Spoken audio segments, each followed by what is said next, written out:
Hello everybody, thank you for joining me for the acrylic course. It's going to be awesome fun. I'm going to start right from the beginning as though you've never painted with acrylic before. So if you haven't painted before, you're in good hands, don't worry about it.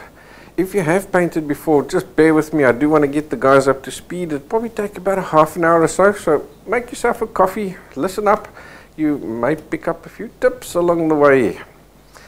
Alright, so the first thing we need to do is just take a look at what's the difference between, say, oil and acrylics, because we all know that they're similar, but they're not the same. Oils is an oil-based paint. So the way it works is you've got an oil as a base, and then you add pigment to it. The pigment gives you the color, right? So they just add pigment to that, and then you paint with it. With acrylics, you've got an acrylic base, and then you've added the pigment to it. So the big difference comes in is your drying time. The oil paint dries over days, where acrylics dries sometimes in minutes. It just all depends on the temperature outside, your ambient temperature. So if you've got a really hot summer day, I tell you, within minutes you'll find that your paint is tacky and sometimes even dry. And in the winter, sometimes you'll have an hour or two before it really starts getting unworkable anymore. So with acrylics, you do need to paint a lot faster than you do with the oils. But I've got a way to sort that out, so we'll chat about that shortly. Okay, then the next difference is between your oil and your acrylics is that acrylics is Dennis's favorite. It's a gadget man's dream, because you've got way more choice as far as things that you can use with your acrylics. You get all sorts of molding pastes and the colors and so on. It's a lot more versatile as far as that's concerned. But the thing is, with your oils and your acrylics, the actual painting techniques themselves, the brush techniques, are identical. So if you're used to painting in oils, it's a short step or a short hop over from oils to acrylics. And the other way around, if you can paint in acrylics, you can paint in oils. The only difference between the two really is the medium that you add to the paint to spread it. With the oils, you need an oil painting medium, an oil-based medium. With the acrylics, you want a water-based medium. Voila, that's it. Alright, so what we're going to do over the next few classes is for me to get you up to speed. I don't want to overload you, so we're going to start off today. We're going to look at the equipment we need and stuff like that. And then we're going to go over and just look at the basic brush techniques that we'll be using. And then from next week, we'll take it a step further and start doing color mixing and all stuff like that. But I don't want to get too far ahead of myself. Let's go and take a look at the equipment that we need.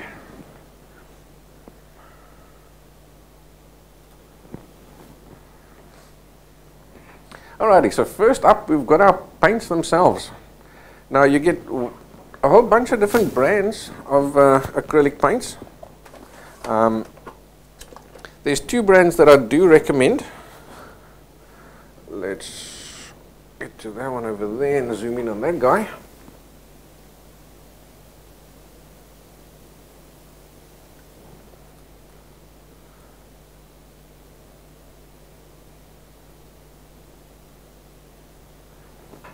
Alright, so this one over here is the Grumbacher Academy Acrylic.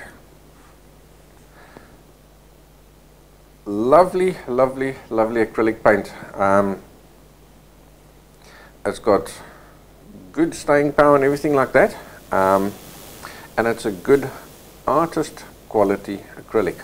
So let me explain to you what's the difference between you get a student quality paint and you get a artist quality paint.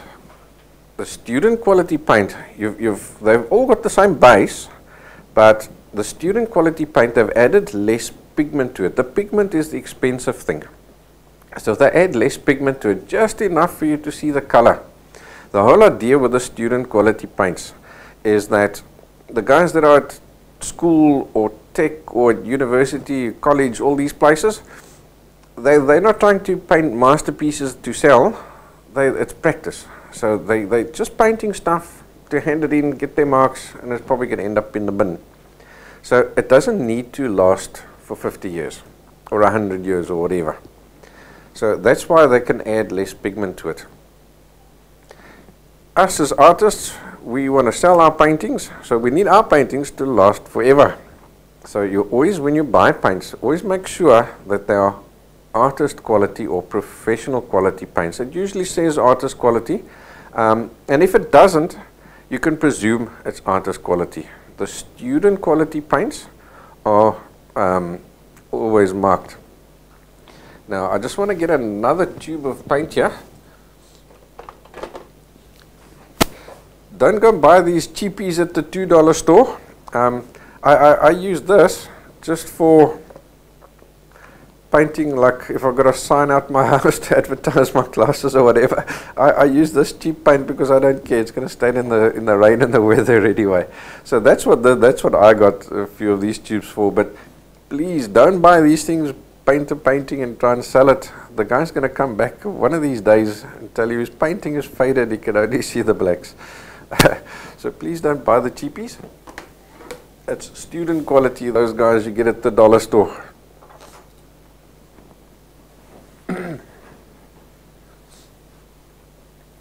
Alright, then the second type, the one that I'm going to be using, is the Atelier Interactive. Now, why I like the Atelier Interactive is you've got a longer working time on it. So if you're just starting out with acrylics, this guy is great because it's more forgiving. You can go and paint with it for a much longer period of time. So for the first few hours, all you need to do is just spray your canvas and it will reactivate the paint again. If, for example, you're working on something and a few days later you want to continue working on it, then they've got what they call an unlocking formula. So you can go and mist your canvas with the unlocking formula and you can continue painting just like you would in oils. So that's why I like the Atelier Interactive, and I highly recommend this for guys that are just starting with acrylics, because in the beginning you're still getting the hang of shadings and all those kind of things, so it takes you longer. So the interactive paints allows you that extended time that you wouldn't normally have with, say, the Grumbacher paints. All right. So what else have we got here? Let's take a look. Let's go to this camera over here. All right. So then we've got brushes. Generally, you're going to be using just regular bristle brushes. So these guys you can buy at your dollar store. They're dirt cheap, and they usually come in a pack like this. That'll give you all the sizes that you need. So get yourself a set like that. $3 or $4. Don't go and spend a heap of money on that.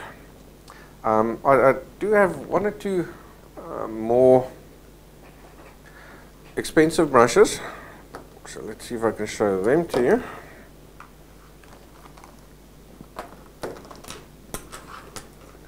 But again, they're not extremely expensive.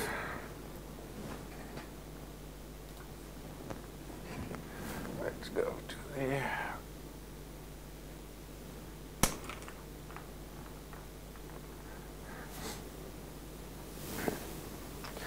Alright, so the first one is called a fine round brush. Now, the difference between these guys and these bristle brushes is that the bristle brush has got bristles in it. Quite obvious, say, but the bristles themselves are harder. And these guys over here are hair brushes. They've got hair. So traditionally they were made with animal hairs, but nowadays it's all synthetic. But it's a lot. The bristles themselves are a lot softer. So these guys we use for more finer detail work. Where these guys here, because they got stiff bristles, they're only good for scrubbing and big blending of areas and stuff like that. So I've got the fine round. This lets me do little detail work. And this year's, usually it's either a number 0 or a 0 brush. So you'll find these brushes have got numbers. I think this one here that I've got here is, I usually take a 6 or a 7. What's this one over here? It's a number 4. The different brands have different numbers, so it's you can't always go by the number. Just judge the size. So this little dude over here, as you can see, is really fine. I use him to sign my name. Alright, the next up I've got a rigger brush.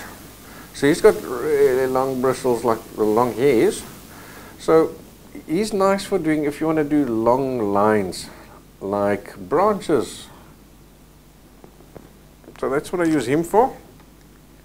And then my favorite brush, you'll see me painting with this probably 80% of the time. It's called a filbert brush. So you can see it's got a rounded point. And if I turn him sideways, you can see mine has been well used already, but he's quite, forms sort of like a chisel point here in the front. Now what's nice about this guy is he gives you lovely flat shadings 1 minute, and I can turn him instantly and give me reasonably thin lines. And because he's got soft hairs, I can do beautiful smooth blendings with him.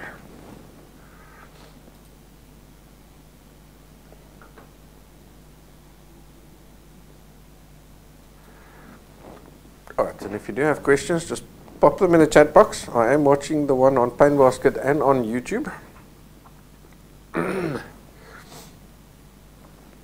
Alright, so next up, let's go back to the other camera again. There's our brushes. Alright, and then I've got a pastry brush. This you can buy at your hardware store, or any art supplier. Stationery stores tend to have them, and you can maybe even buy it at your dollar store as well. Now again, these things nowadays they're made really cheap, so you'll find that as I'm sitting, I'm pulling out little hairs. It's normal, it comes with the territory. So as you're painting, if you do get a hair in, you just lift it out off the canvas, and I'll show you how to do that when it does happen. Alright, next thing you need is a spray bottle. You need a spray bottle that can give you a fine mist. Because the acrylics dry so fast,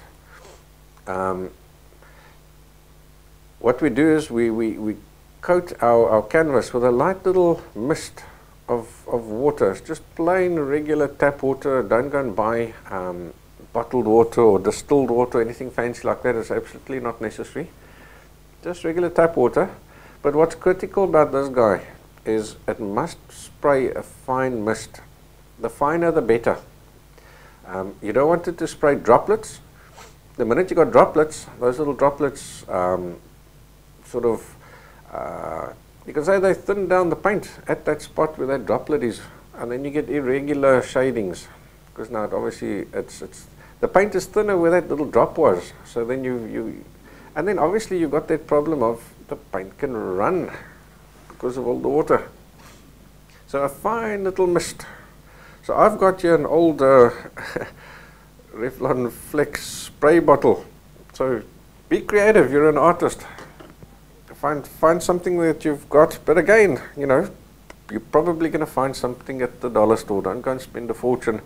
Atelier have got their own little spray bottle, which also gives you a fine mist. So if you got the bucks, go ahead and get yourself one of those if you want to. Then at least you know you've got the perfect spray bottle. Alright, I've got droppers. These are just little plastic droppers. So sometimes if you want to put just a droplet of water down on your palette, then you've got that. You can use any one. You can get these guys usually at the pharmacy, the chemist, or drugstore, I think you call it in the US. Alright, then I've got some painting knives. Now you don't need a heap, you just need one. What you're looking for is one roughly this kind of a size. Now what's important about that, let's move him over to the other camera.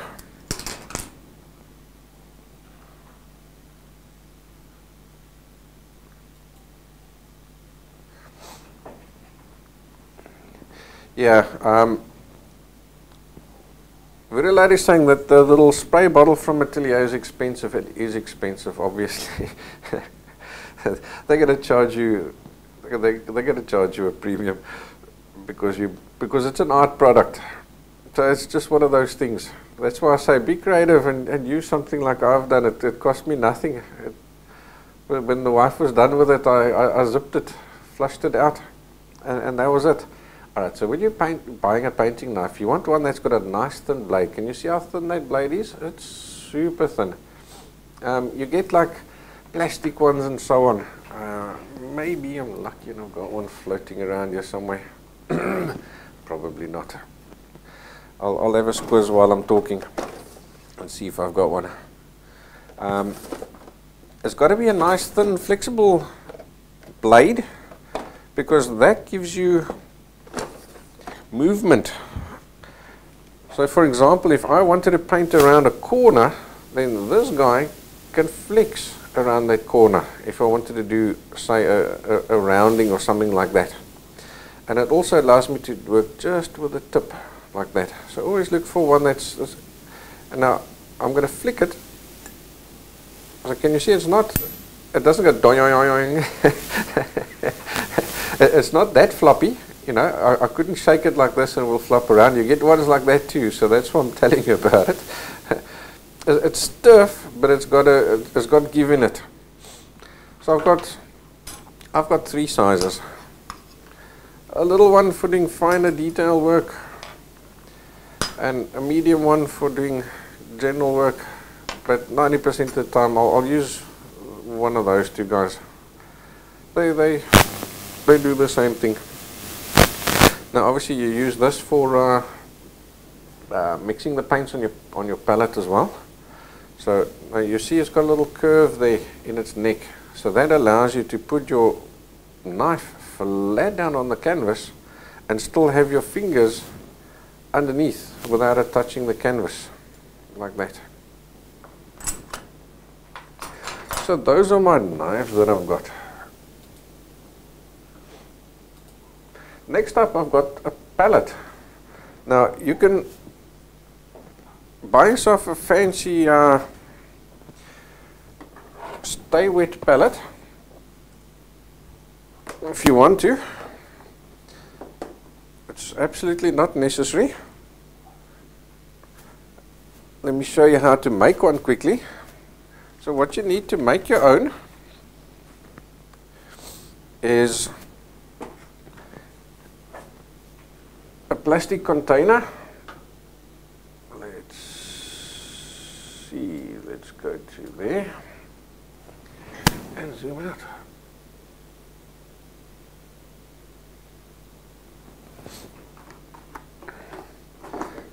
Just one of these plastic lunchboxy containers.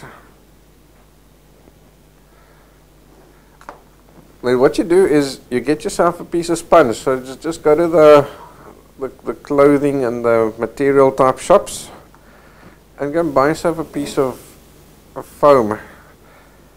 Now don't get it too dense foam. It must have give in it. See that? It's quite soft. Then what you do is you just cut your foam to the same size as your container. Then you take your foam and you wet it. Sopping wet. And then you just wring it out. Just give it a good squeeze like this. Just to get the majority of that water out. So this guy must be damp. It mustn't be sopping wet. It must just be damp. But don't wring him out like this. That'll be too dry. But you'll quickly catch the hang of it. Then you go and get yourself some baking paper. It's also called parchment paper in the US. So you take this, and this again you buy at your dollar store. I think you're starting to get the drift now. I don't like to spend money on my art. I try to do everything as cheap as possible. The only thing I'm not stingy with is my paints. Your paints have to be the best quality you can buy, the best you can afford. Alright, so this baking paper is usually used for when you're making, the ladies are making cookies in the kitchen, cookies. So they'll line their baking tray with this, so the biscuits don't stick to the tray itself in the oven. So you just line this guy over there, again just cut him to size, and then flip him over so that you've got at least two, because you'll find that this is semi-absorbent. So what will happen is he'll gradually get softer and softer. So if you just got one layer, it's easy to punch through it when you're mixing your paints. But if you've got, say, 2 layers down, then you don't punch through it so easily. So that's what I do.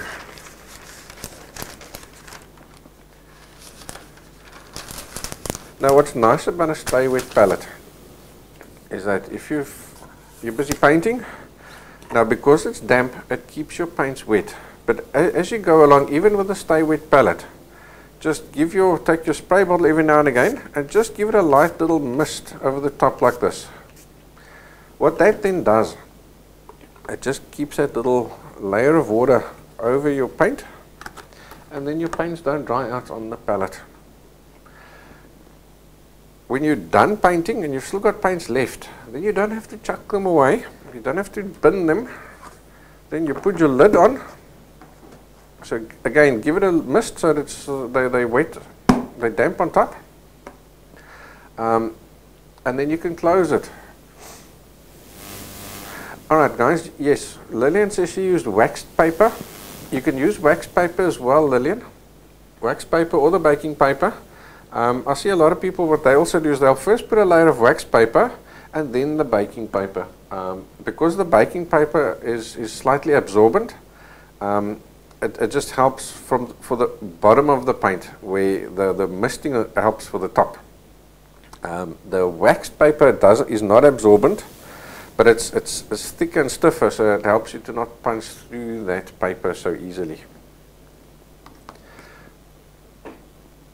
Susie is asking freezer paper. Yeah, I suppose that could work too. I'm sure that could work too. Remember, you're an artist, be creative. Try it. If it doesn't work, then do something else.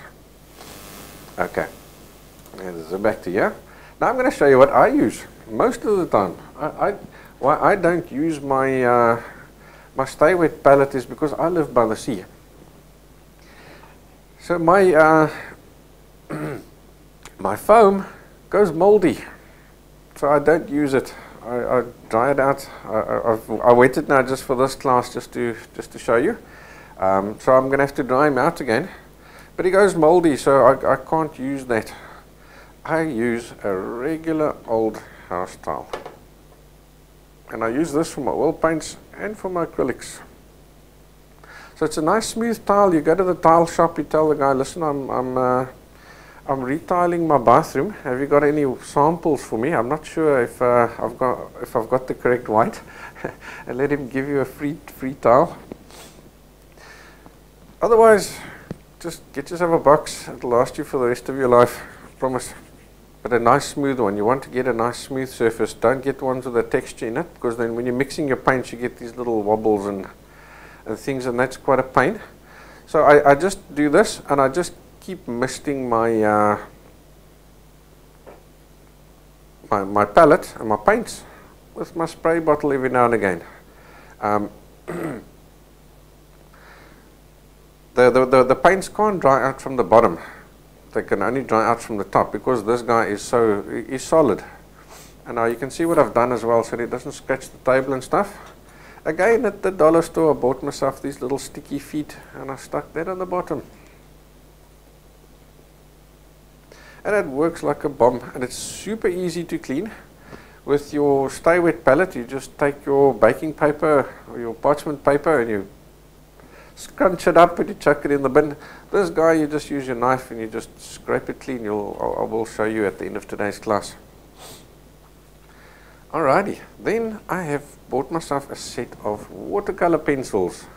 Now this set is probably 10 years old. That's how long it lasts. So if you don't want to buy a whole set, you're welcome to just buy one. You can do that as well. You can buy them loose at good stationery stores and at any art supplier.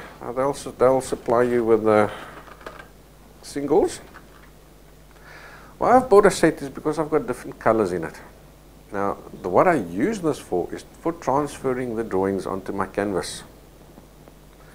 So let's take for example today's painting, which is these cherries over here. So here I've got red and here I've got green, right? So to transfer this to my canvas, I'll turn this guy around and I'll use a watercolor pencil. So here I'll use the red one and I'll get all my edging and stuff colored in. And where it's green, I use the green. Where it was blue, I'd use blue, and so on. So now when I put this guy on my canvas, then I can just use a standard pen and I can draw all the way around and make all the marks that I need to, like these little dots and so on. And on the canvas, I'm going to have red outline on the cherry, or I'm going to have green outlines on my leaves. So that means that if these lines do shine through for any reason, they're the correct color and you never notice them. Failing that, you can use pen carbon as well. Your acrylics are opaque colors, meaning they'll cover whatever you've painted. So you can use the pen carbon as well. The only problem is if you've got lots of water in your paint, then your acrylics become transparent. Then these guys, those lines could shine through. So it's not ideal. The other thing you can use is Dressmaker's carbon paper. Mine ran out. I will have next week or next time, and I'll show you that. So I'll show you what the Dressmaker's carbon paper looks like. That is just as handy. Alright, and your watercolor pencils, obviously you can use them in your paintings as well, because these watercolor pencils, they're not regular drawing pencils, they're watercolor pencils. They're also often called aquarelle pencils. The difference between this and the little colored pencils the kids use at school is this is got a much softer, I suppose you can call it the lead on the inside. It's exactly the same pigment inside there as what you've got in your paints themselves. The watercolor guys use this. They'll put drawings down and they'll use water and they'll spread it and they'll mix it just like they would with their regular watercolors. So the brand I've got here is the Adele. I see this isn't available in the US. It's a Turkish brand. It's available everywhere else, and they have changed the packaging. Like I say, this could possibly be 10 years old already. And as you can see, I think my shortest one is only over there. So I've only used that in 10 years' time. So it'll last you forever if you do decide to buy yourself a set like that. And then I've got little odds and sods. You always need some masking tape and a craft knife and and an essential is a decent steel ruler. So I've got a 600 millimeter or a 24-inch steel ruler. I'll use this for marking stuff, drawing lines, and for cutting canvases. Sometimes you've got a canvas that's too big and you want to just reduce its size, you can use this and a carpet knife. These guys are a bit flimsy for cutting canvases. You need to get yourself a decent carpet knife like this with a more solid blade.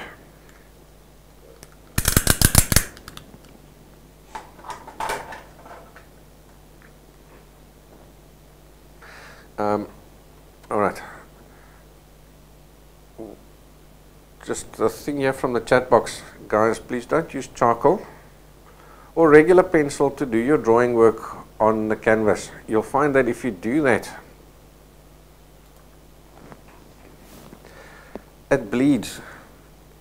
You'll paint and you'll cover it, and then as you go along, you'll find it's sort of that charcoal or that graphite just bleeds its way to the top. It's quite weird. So a week down the line, you start seeing all these lines coming out. I prefer not to do that. Stick with the watercolor pencils. Paint carbon is about as bad as I'll, if I could put it that way, it's probably about as bad as I'd ever use. Yes, a carpet knife is also called a Stanley knife. That's correct.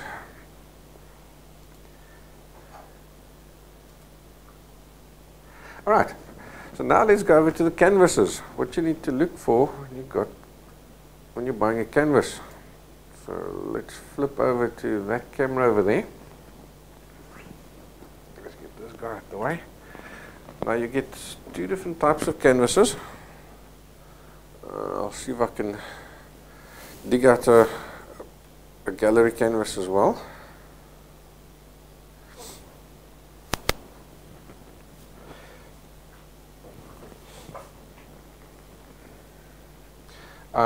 All right.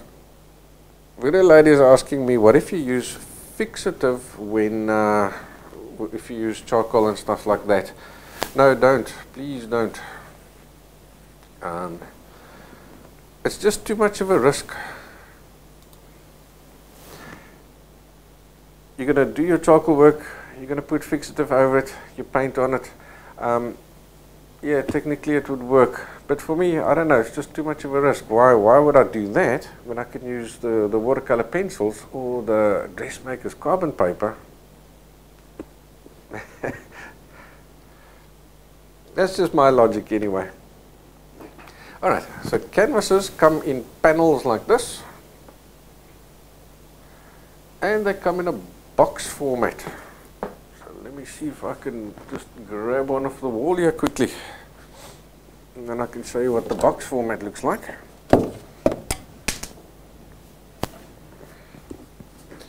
So the box format looks like this. So it's got height. So the difference between the two is, these guys, this here is compressed cardboard, and then they've glued the actual canvas onto that cardboard. With these guys over here, it's a wooden frame like this, and then they've stretched the canvas around and usually just stapled it on. Sometimes they glue it as well, and with other brands they've got like a little this is a two-piece wood, and then they sort of squeeze the two pieces of wood together with a little rubber band, and that grabs the canvas as well. So if you're buying these guys over here, you'll often find that they come with a little packet, a little wood gadgets, little goodies. So what you do with those little goodies is you shove them in, there's little slots here on the side, and you just shove them in. Now those little, I think they call them biscuits if I'm not mistaken. So you take that little biscuit, now that biscuit has an edge to it. If I grab a piece of paper I can show you.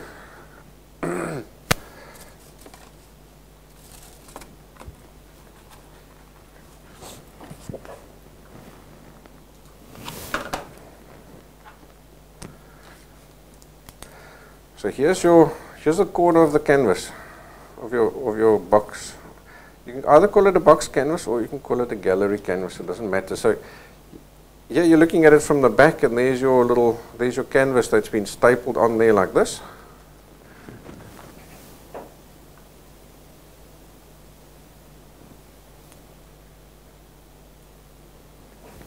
And now you've got a biscuit, and that biscuit looks something like that. So you see it's got a long edge and it's got a short edge. Now inside these corners here, there's a slot that does something like that. So there's a slot on this guy over here, and there's a slot on this guy over here. So you take your biscuit and you put it down like this. So you see it forms sort of an arrow pointing towards the corner, and you shove it in like that. So this biscuit will end up over there. Then you take the next one, you put his long edge down the side over here, like that, and you slide him in that way. Now what the idea between these guys, why you've got them, is that as you're working, or as time goes on, you've got wood, and wood expands and contracts. So your canvas gradually becomes looser. It starts becoming a little floppy. So what those little biscuits do is, on these corners over here, it's also sort of hinged, it's been stapled over there. So when you shove that biscuit in over there and over there, it opens up this corner a little bit, and it re-stretches your canvas. And then it becomes stiff again. Alright, so the canvas themselves, it's, let me see if I can zoom in on that guy.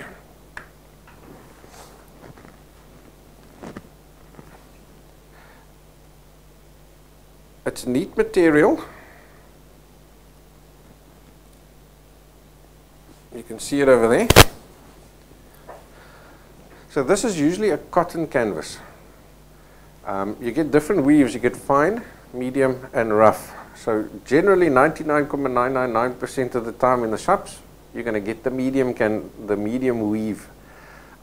If you want a finer one, I know a lot of guys like to work on that real super smooth surface. You usually have to order it, or if you got the rougher one is like a burlap or a hessian kind of a texture. It's really rough. It's nice if you're working with a knife and stuff like that. You're looking for real big textures.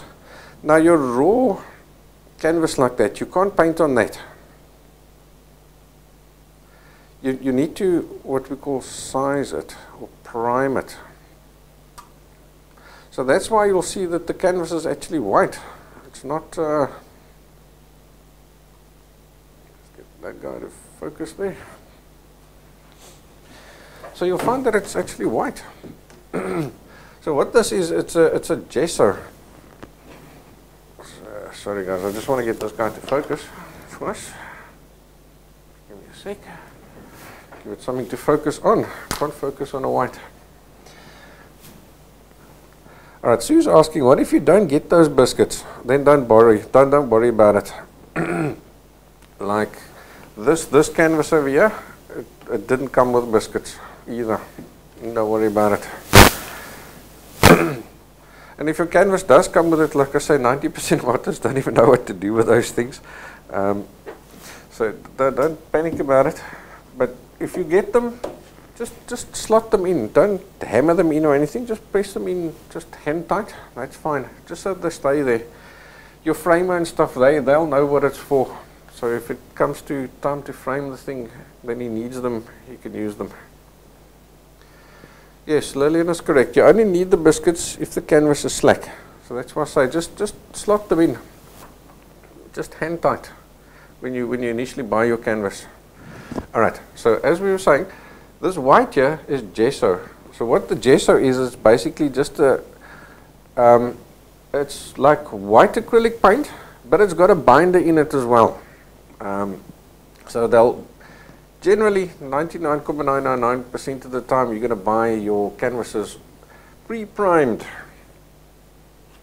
Now what you want to look for is you want to make sure that your canvases are at least double primed.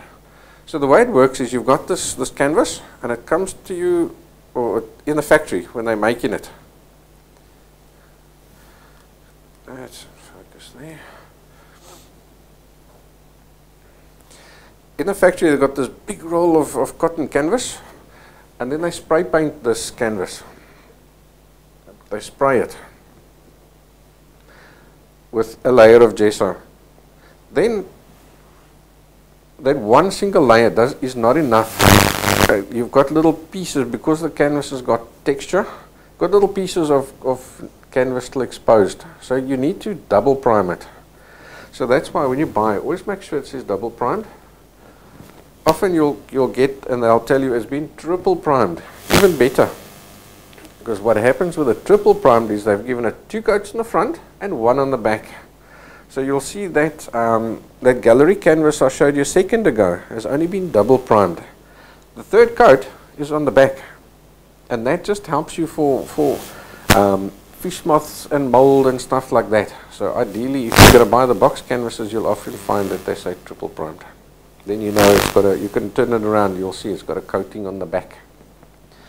Now these canvases you buy in the shops, you can use them for oil and acrylic paints. You don't need to go and gesso them again. It's already been done for you. So why waste the money? The only reason you'd want to gesso it again is to get rid of the roughness of the weave, the weave of the canvas that's still showing through. That's the only reason why you'd ever want to go and add a layer. I don't even own gesso. I think I had at some point in it, I never used it, so it dried and I threw it away. It's really not necessary. The factory has done it for us. Alright, just a little tip with these guys, when you are buying them, please buy decent ones as well. When it comes to the actual canvas and the paint that goes on the canvas, don't spare any expense. These cheapy canvases that you buy at the dollar store, don't buy them, they are rubbish. The reason for that is, this here is, like I said, compressed cardboard on the inside. I'm just trying to sort of see if I can find a piece of canvas that is like that, that's been cut, and I can show you what it looks like on the inside. It doesn't look like I have one right at this moment. If I remember next week, then I'll show you. So what happens is it's compressed cardboard, so it's lots and lots of fine layers of cardboard that they take a huge, I don't know how many ton press, and then they press these layers. So they spray each little piece of cardboard with a fine little glue spray, and then they compress these guys together. Now, to compress those things so fine that it's hard like your canvas, you need a decent, solid, how many ton press. Now, the ones that you buy in the dollar store, they haven't got the money, so they haven't bought a decent press. So they've compressed these guys, but they haven't compressed them enough. They are not big solid layers. Or they've used thicker bits of cardboard and just stuck them together. Or just one solid piece of cardboard. Even worse. Now, the whole idea behind compressing this so much is to make it really hard and solid. And that glue is part of the process. You know, if you take a piece of cardboard, you can bend it like this, right? If it's not pressed properly, like the canvases you buy at the dollar store, what happens is the moisture gets in between, and then they start warping. So eventually you start off with a canvas that looks like this, and by the time you finish painting, it stands like that. And then you can't frame it, because you need to bend it straight again. So you've wasted your time, your money, your everything. You can't sell the painting, you can do nothing with it. Buy decent canvases. And you can also usually feel the canvas as well. If it's a cheapy canvas, you'll find that the weave is quite rough, and you can even see the priming isn't done properly. So rather buy a decent quality of Fredericks, or you'll usually find your local brands. You'll find local brands as well, local manufacturers that make decent quality canvases.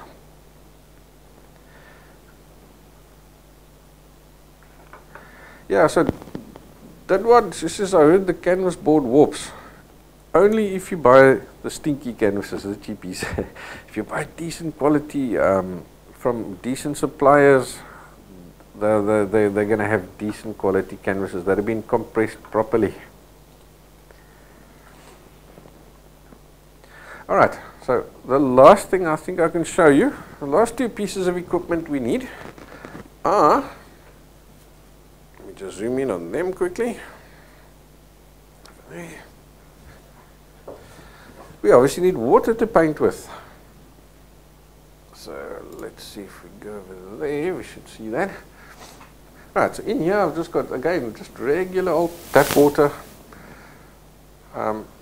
This is a yogurt tub, and there's a jam jar that I use for my water. I've got two just here in class because I obviously can't really get up and go and pour myself some new water. So what I'll do is, this guy's full, he's all the way up to there, and this guy's he's all the way up to there.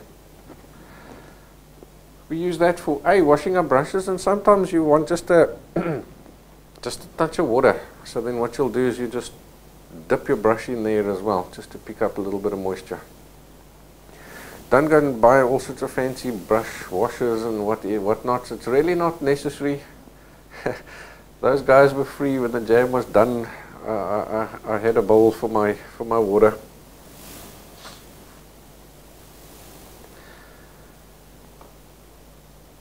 Okay, Bryce, the sanding boards from hardware stores any good? What you can do, if you really want to make your own, you can go and buy the masonite boards, or you can buy a MDF board as well. Just make sure it's at least about 4 millimeters thick. Then you'll have to give it a light sand, and then you can gesso it yourself and paint on that.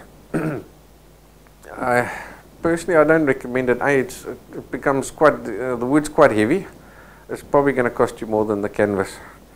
But if you want to, like I say, it's up to you, go for it. I just prefer buying, they make canvases for a reason. And they make decent canvases for a reason, because they know it's going to last. So I just prefer using the right tool for the right job. But you're welcome. I have done it, years ago in the beginning. I did do things like that too. You got to try. If you don't try, you'll never know. Alright, so there's my water tubs. And then the last thing you're going to need is a hairdryer. Because sometimes you want to, that's the joy of acrylic. You don't have to sit around for 3 days for your paint to dry to carry on with the next layer. If you want to layer dry, you zap it with a hairdryer and it's sorted. And if you're using the Atelier or you're using any other brand acrylics, if you zap it with a hairdryer, then it's fixed.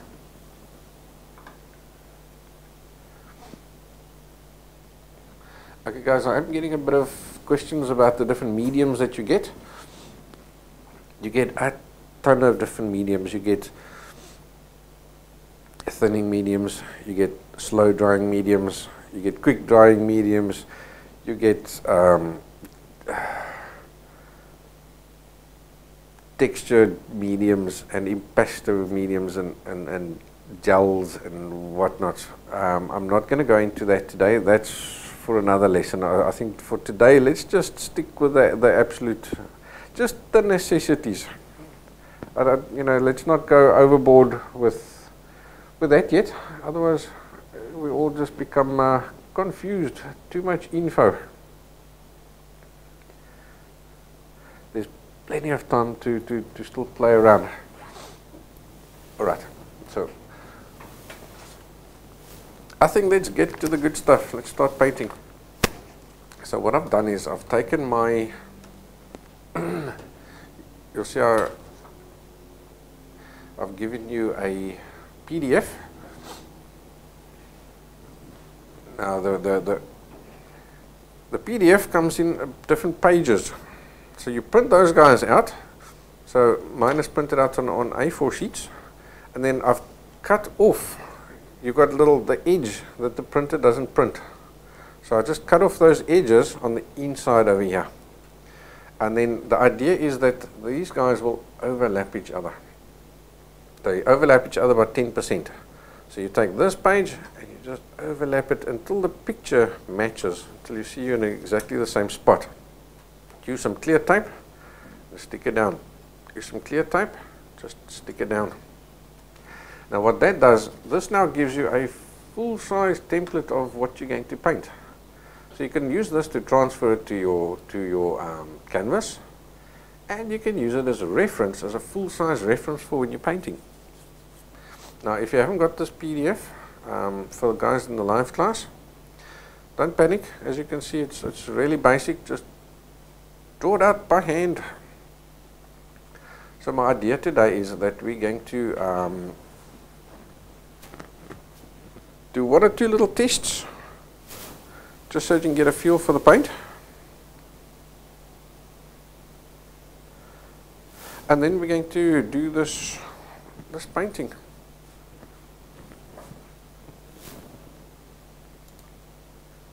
So I've got a 16 by 20 canvas. So what I'm going to do with it, let's just get him open.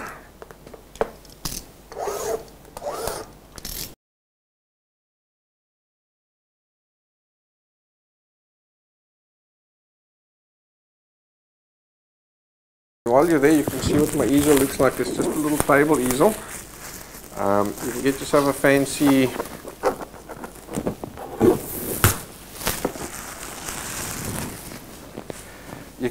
a fancy French easel. I've also got one of those. I use that for when I'm going out.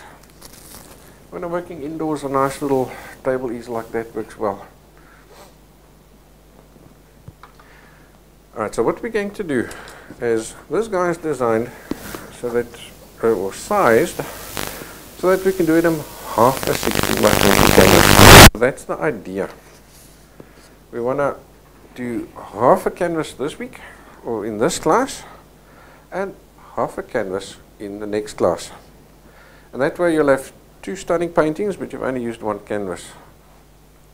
I see I've got some lovely coffee. Just when it was needed. Awesome, so just split your canvas in half. So obviously if you've got the correct size canvas, that's fine. So now I'll just take my watercolor pencil. Anyone for now, seeing as we're just splitting the canvas in half. So this is a 16 by 20 canvas. So I can just mark here 10.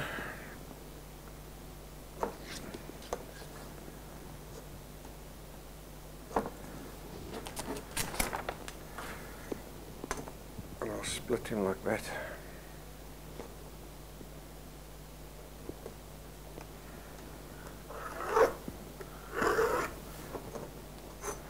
The one half is for this class and the other half is for the next class.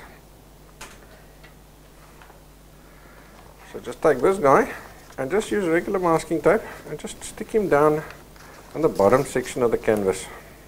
Or on the top, it doesn't really matter. The idea is that we're going to use the top part and just do one or two little goodies for ourselves. Alright, so when you stick it,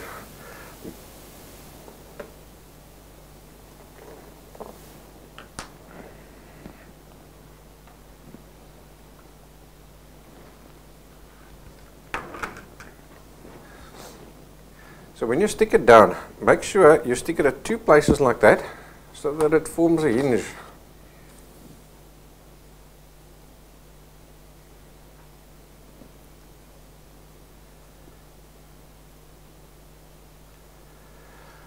Alright, Bella's saying your canvas is flat, but it's not on wood. So what is this called? It's just called a regular canvas panel, Bella. So you can get it at any craft store or any art supplier.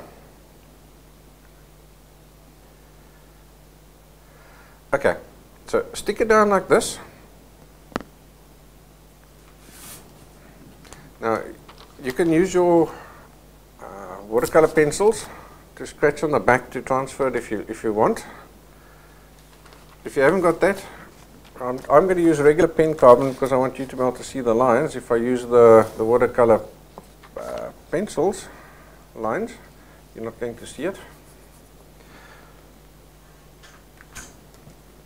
And then just transfer the outlines.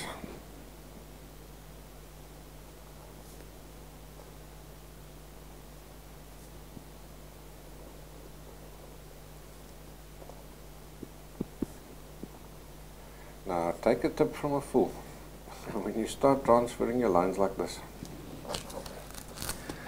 do a little bit and then just check and make sure that that it's actually showing through. Otherwise you end up doing the whole thing and then you realize, oh dear, you know what, I wasted my time.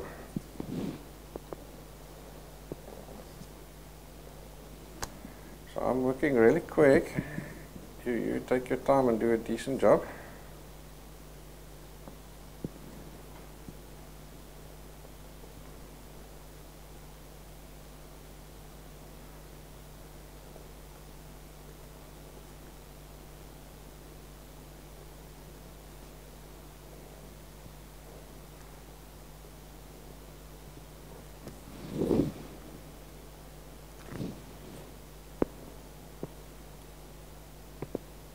So I'll just transfer the major outlines, and then if I see anything, any specific detail that I want to get in, then I'll do that as well.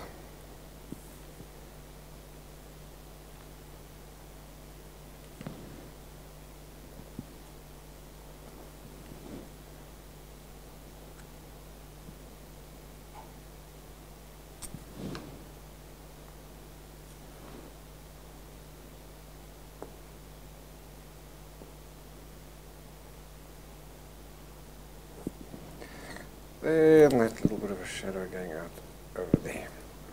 Alrighty, let's check him. So the way you check yourself is flip your paper backwards and forwards like that. So there is a little area that I've left. So let me zoom in there and you can see what I'm doing.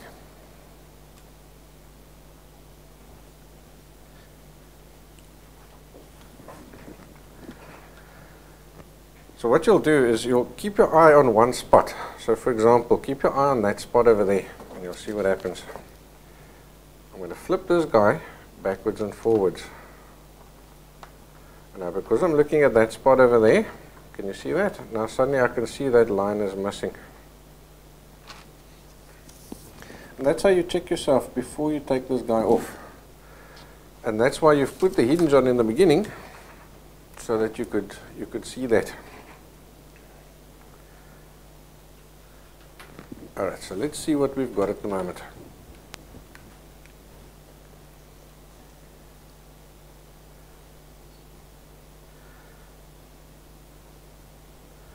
At this point, so you've got your canvas split in half, and you've got your strawberries over here, and you've got this bit of white space over here. We're going to just play for a few minutes with our paint in that white space over there. So you can take your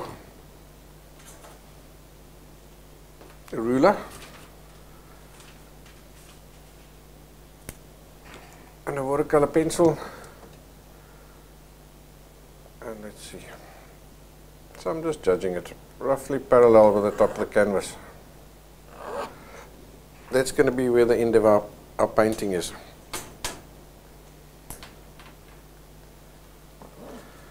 Now that I'm happy with that, I take my reference picture off and I stick him on the wall.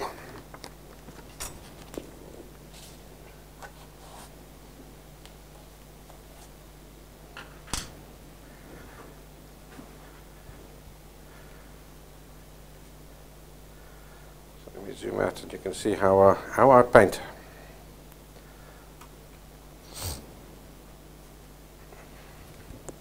So there's my reference picture.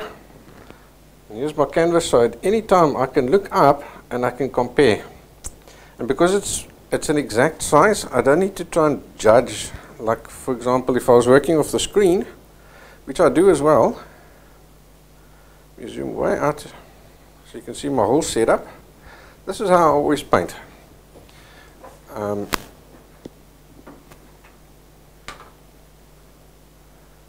this screen over here, I'll put my reference photo. So I can zoom in and out on him to get fine little details or see any details that I'm missing at any stage.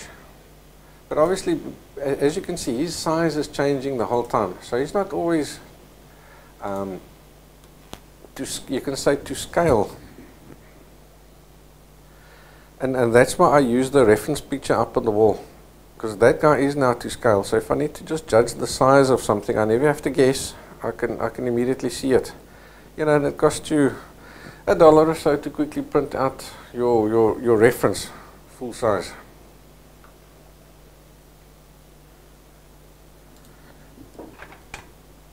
Alright, so I just want to do something in the chat box.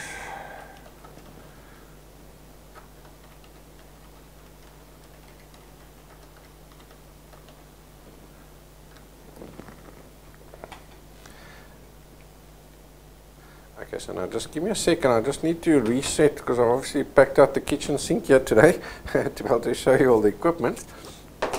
But now I need to get myself set up so we can do some actual painting. So the colors we're going to use are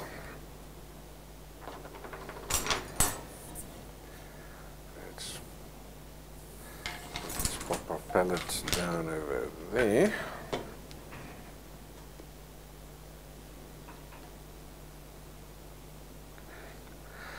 The colors we're going to use is, depending on what brand you got, you can use cadmium red.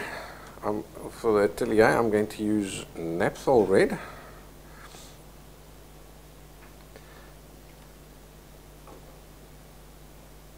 I'm going to use some sap green. I'm going to use a touch of orange. Touch of yellow. I'm going to use French ultramarine, raw umber, and titanium white. Then the other colors that I do recommend that you get is a cadmium red, a burnt sienna, and the cerulean blue. If you've got those colors, you can mix almost anything from them. Alright, so we're not using the cerulean, burnt sienna and the cadmium red. Chuck those over there. Alright, so video ladies asking in the classes, do I normally tell you what paints are needed ahead of time? I've got a standard set of colors that I use. Oh yes, and the last one is yellow ochre. So I will give you a list of my recommended equipment list, and that's all the paints that I've got here today. So I've got 2, 4, 6, 8, 10 colors in white. So I'll give you a PDF with the colors that I do suggest that you buy, that you'll need, and the ones that I'll be using in class.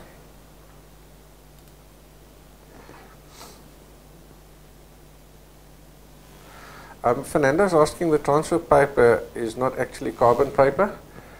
Yes, it's just standard pen carbon paper that you'd use in the good old days for when you're typing a letter on the old typewriter, or if you're writing out an invoice and you need to have that second copy, and you use that pen carbon paper. So it is just regular pen carbon.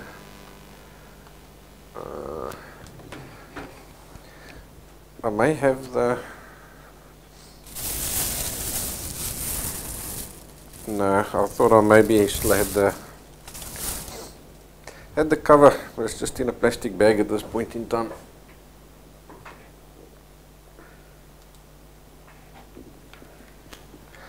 Okay, Anki is asking me, is naphthol red like alizarin crimson? No, naphthol, yes, naphthol red is more like a cadmium red. The difference between cadmium and naphthol is that, zoom back to here, difference between cadmium red and naphthol red is the type of pigment. Cadmium is actually a poisonous substance, or a hazardous substance, where the naphthol isn't. So it's just the pigment itself. The color is essentially the same. It's just the type of pigment.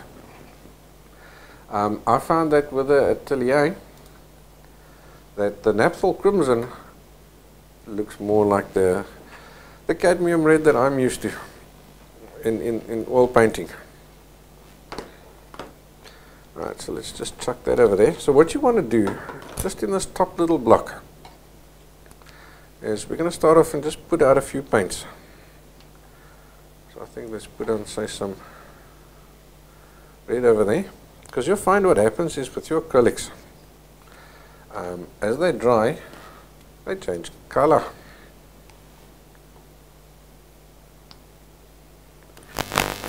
So just take a little bit of each of your paints. Alright, now Voodoo Lady is asking me, is cadmium red and cadmium red medium, cadmium red light, which is closest to the naphthol? Probably the cadmium red. Yeah, that's a difficult one. That's a difficult one. Probably the cadmium red medium. So I'm just going to put, say, 3 or 4 colors down here.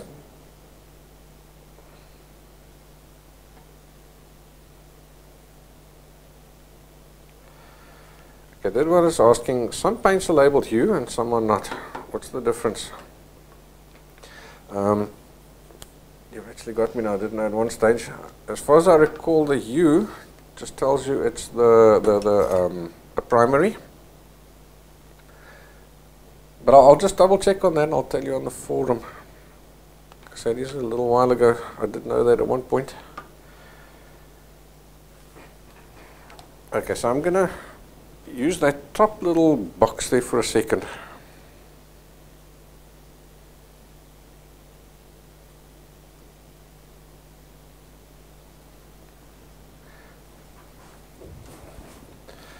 So maybe what I can do is just chuck the palette down there, then we can see everything. So I'm just going to take a regular old bristle brush. What I want you to do is make yourself little charts like this.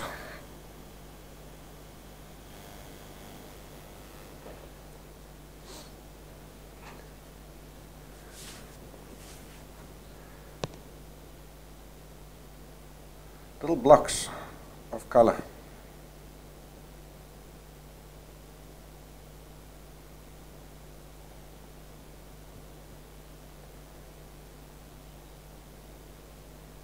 So I'll pop that guy down, and I'm washing my brush in the water.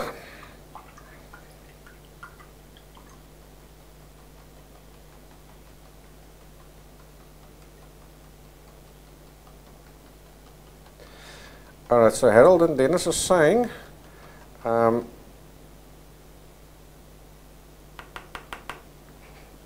that the hue means it's the pigment is substitute the hazardous pigment for a non-hazardous one. Yeah, like I said, I did know at one stage, but I can't recall exactly this minute. Right, so I've washed my brush in the water, and I'm just using an old t-shirt just to dry off my brush, just to squeeze out that excess paint. Okay, so now I'll go to the next one. So I do an orange. I'll pop that guy down there. They don't have to be exactly next to each other. They don't have to be identical sizes or anything, just more or less. You'll see what we're going to use this for in a minute. So I'll do that. Just give the wash the brush there quickly. Now guys, please never wear new clothes when you're painting in acrylics.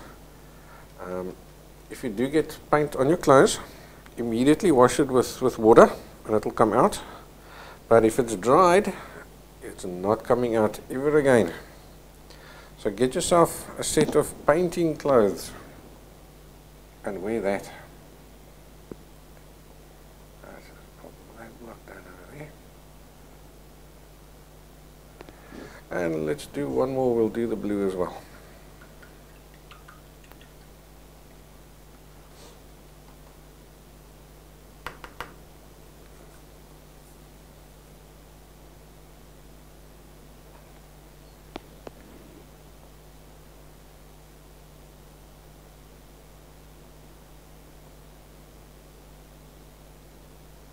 Now the idea with these blocks is that we can now use them forever and a day to reference how much our color is going to change. You'll find some paints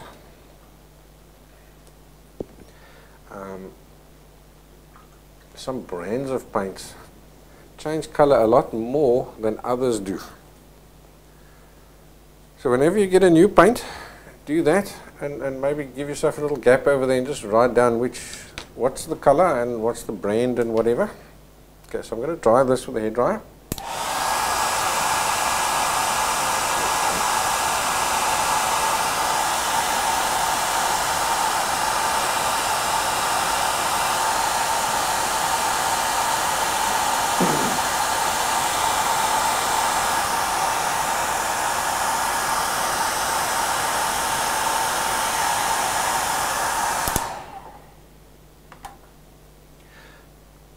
The way I know it's dry is I look at it from the side like this, and then I can see if it's shiny or not. The minute it turns matte, then I know it's dry. Alright, so now at any time I can use these little blocks to check how much my color is going to change. So if you pick up some of your red and you paint it over 1/2 of that, then you can notice if there's any difference or not. So in this case, I can't see any difference there, eh? Like I say, some brands have a significant, at least 2 shades lighter, or 2 shades darker when it's dry. So you can just do that to test for yourself how much your paint is going to change, because obviously as you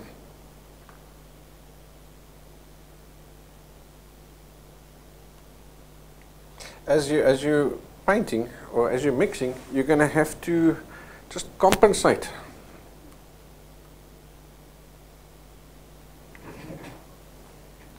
For how much your color is going to change when it's dry. And while making yourself these little blocks and charts, you can quickly test. Yes, let's get some yellow, put that down on that half over there.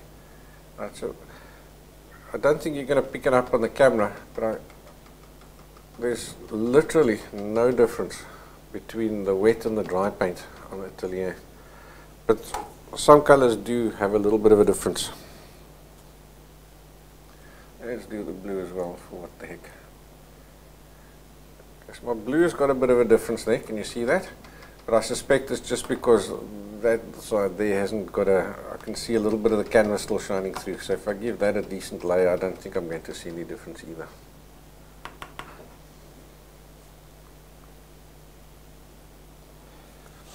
So it's just a handy little trick. I promise you, you're going to be glad you do that. Alright, so let's start painting. So needless to say, I think you've realized I won't be able to do the whole painting today. But I'm going to show you all the techniques necessary to do this guy.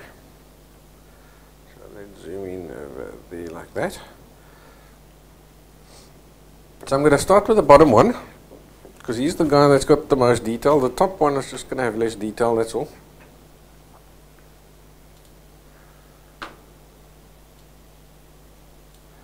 Alright, so the first thing we need to do is we need to mix some colors. So let's see, let's take a palette and a picture. Now what you do is look for the main colors. So for example, I've got a nice deep red sort of there in the center. Okay, just get some more paints down here.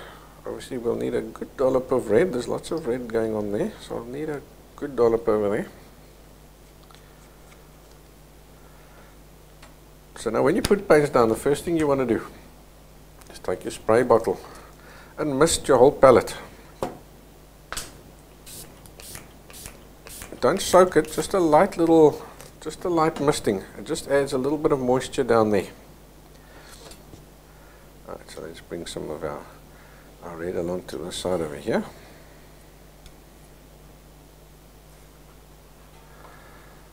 Then I've got some kitchen paper, which I use to wipe my knife off on. So I don't use my t-shirt for that. The t-shirt is just for drying off your paint. Your paint brushes after washing them. The kitchen towel is for wiping off excess paint and stuff like that. And that way your t-shirt will stay clean. Alright, so now you're going to take this and you compare the color that you got here with the color that you want on your reference picture. So I think I can show you how I do that.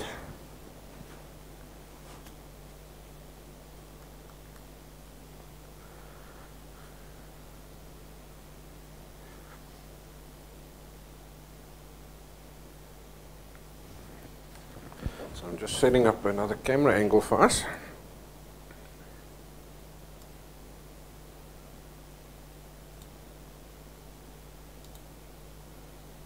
So I've got this guy pointed at my computer screen. So now I'm going to pick up some paint. Let's see, let's check our palette down there. So now I'm going to pick up some paint like this, so that it's flat on the knife, just on the tip. Now I'm going to hold that up against the screen like that, and I'm going to hold it over the area that I'm mixing. So at the moment I'm mixing over there. So I hold my brush over there, and that's going to let me compare the two. Now what you need to do is hold it at such an angle so that there's no shine on this over here. It mustn't be shiny. Now can you see it's a little bit lighter? So we need to darken it. So we'll do all the color mixing rules and those kind of things next week.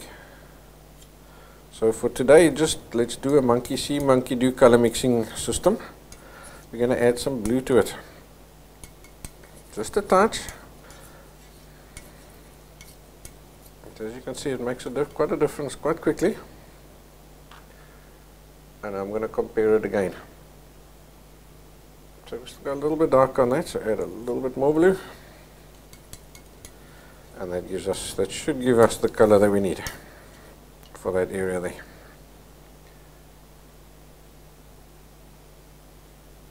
Yeah, I'm happy with that.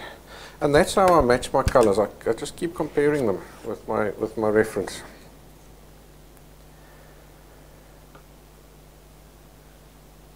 Alright, so let's go back to here.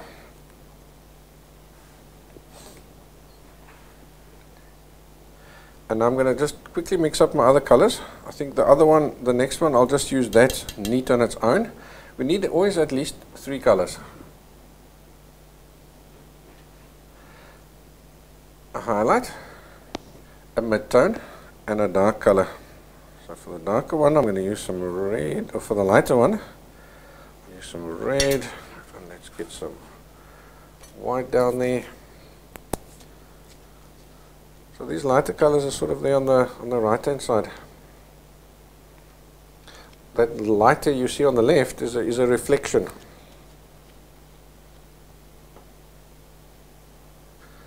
So reflections, we'll put that in later. So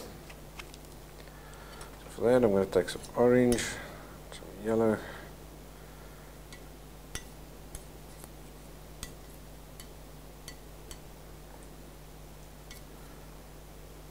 and a dash of white.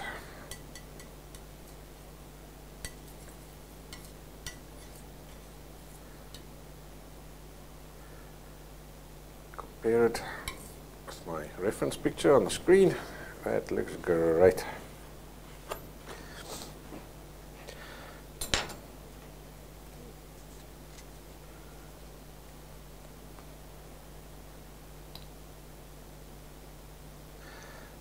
Down there, and then we've got some really dark ones as well, so let's just squeeze some of that out over there and throw even more blue into that.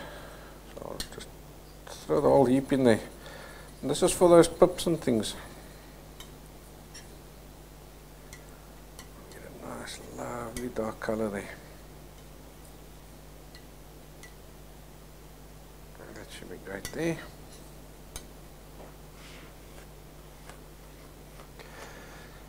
Okay, and then for our leaves, what we can do there is maybe just as a shortcut, just use some sap green. So I'll put some sap green down over there.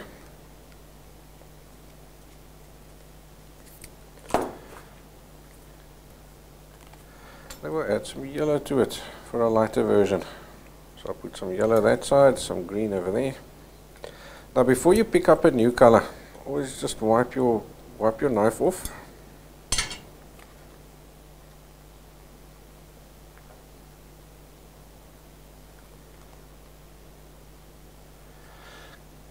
Okay, Val Webb is asking why did I use blue and not green to darken it. Like I said, we'll go into the color mixing rules next time, but the blue darkens it, the green would shadow the color. I'm not mixing shadows. I don't see any shadows there. I just see darker and lighter versions of the same color, and that's why I haven't used the green. And that's a nice lovely little greeny color there.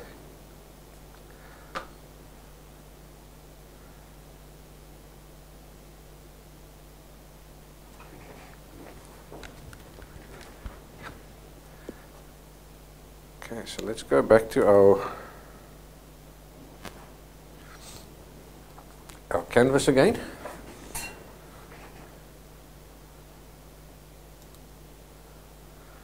I'll chuck down that guy down there for now. We'll flip between him and the reference photo in the corner. Alright, so before I start painting, now I'm also just going to take my spray bottle and I'm going to give this guy a very light mist. Now don't give it a mist enough to, the water mustn't run, it must be a very light coating. Very, very light coating. You just want to get a little bit of dampness going on there, because at this stage your brushes and everything is all still dry. Alright, so for the leaves, I'm going to start with a darker color. And if I need to darken the color, I think I'll just take a little bit of green over there and we'll just pop just a tiny touch of blue in there.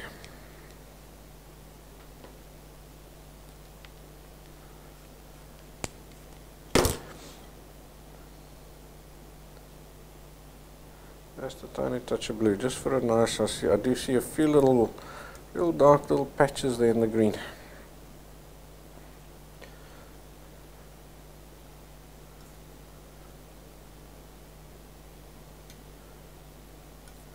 Now there I do see some shadows, so I'm going to chuck in a little bit of red in there as well. And that's going to dull down that color. Okay, that should do the trick. Like I say, for today, just let's do the monkey see, monkey do thing for the colors. Now, when you're painting, generally you're going to use your bristle brush. And you're just going to block in the basics. Now what's nice about the acrylics, because the colors are opaque, I can block this whole guy in like this. Then I can dry him off. Now if you're doing smaller little finer curls and things and you can't get in with your bristle brush, then go over to a smaller brush. For example, your fine round, to get those little corners right. And the edging.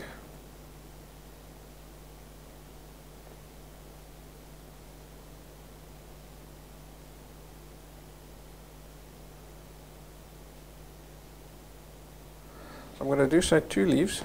Let's do say that guy over there, and there's a nice bright one over there. And that'll give you enough. You can see how to do the rest of them.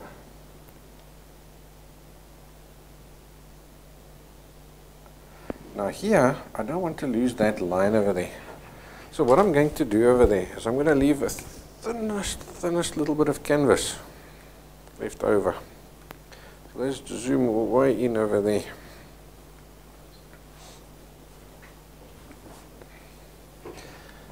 And now look what happens when I paint this guy. I'm going to come in, I'm going to leave just the thinnest little bit of canvas shining through there. Less than a millimeter. Right, let's just get rid of there. There's an ugly little line, so I'll just tap that just to break that line. We don't want a line there. Now I'll use my hair dryer and I'm going to dry it.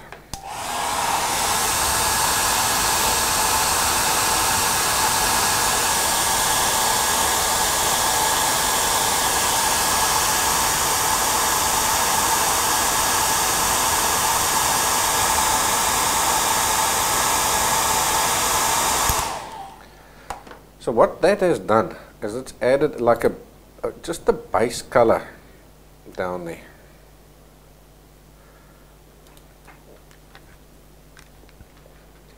Just to get rid of the white of the canvas, so that when we start painting the actual leaf, we know we're starting off with the correct color. Alright, so I'm going to wash my fine round brush now.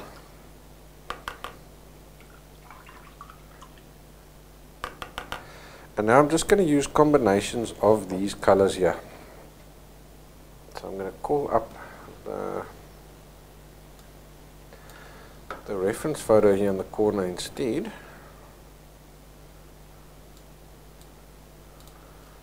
So that you can see exactly where I'm putting down what. So I'm going to take my lightest green. I'm sticking with a fine round. And we can see it's light in this area over here. Now as you go along, if you find that this guy here starts getting tacky, so you'll feel it's almost like your brush sticks a little bit, or if the paint doesn't want to flow, then you know it's too dry. So then you just come back in with your mister and just give it a fine little mist. So remember, all that from us drying with the hair dryer, all our moisture that we had there is now gone. Alright, so I've put down the paint where I see it in the most. The lightest green is in that little top edge over there, and it fades out down in that direction. So now I'm going to take my kitchen roll and I'm just going to wipe off all that excess paint. I've got enough paint on the canvas to work with, so just get rid of it. So I don't need to wash the brush, just wipe off the worst on the kitchen towel. And now that little bit of moisture over there and the paint that's left is enough for me to work with and spread it out. So I'm just gently moving that paint around. And now you can move it as far or as little as you want. And if you find your paint is now getting too little, then add more paint, but add it in over there where it's most intense. And then bring it down. Otherwise you'll find what happens is that your paint starts becoming, if you add it here, then you've got too much paint, and then eventually this whole thing here ends up the light green. So we've got some light green over there, and it goes a little bit further over here. So let's maybe just pick up a tiny touch more of the green, the light one. You see I'm starting from here, and I work my way out. The minute you can't spread anymore, then you know your canvas has become too dry. Give it a light little mist, and you'll quickly feel it. It becomes sticky.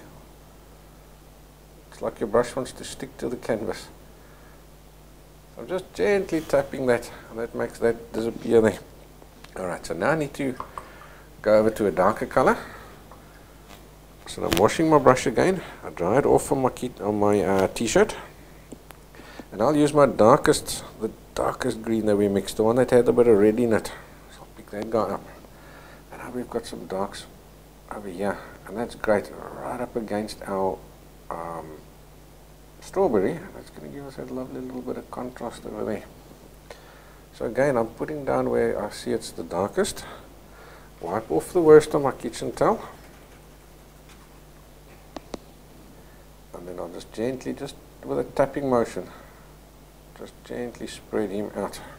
Okay, we can add some more paint. And now look what's happening. It's giving us those lovely little transparent bits and the little shadowy bits and so on. Darker over there. I'll start at the darkest, and I'll just gently, with a tapping motion, just gently moving him around. Here's a little bit darker, not quite as dark. So So yeah, you can maybe use even neat sap green. Let's pick up some neat sap green in this area here.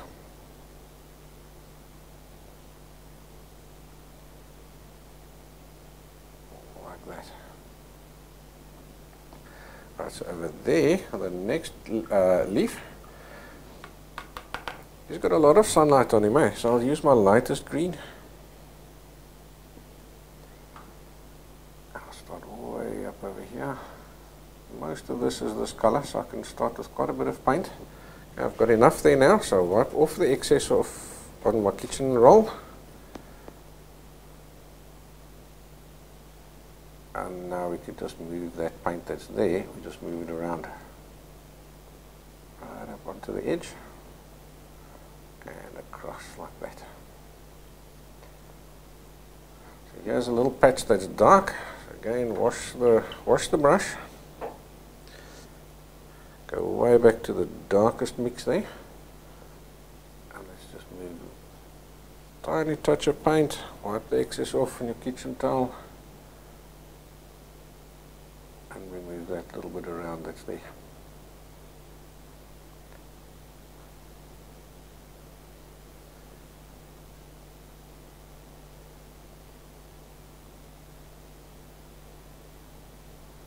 Like that. Okay, now you're going to find, you see that there's little pieces where the sunlight is reflecting off it. So for that, just pick up a little bit of white, just with a brush, just dip it in the ultramarine blue and mix them together. So all you want to do is just get like a little bit of a sky color.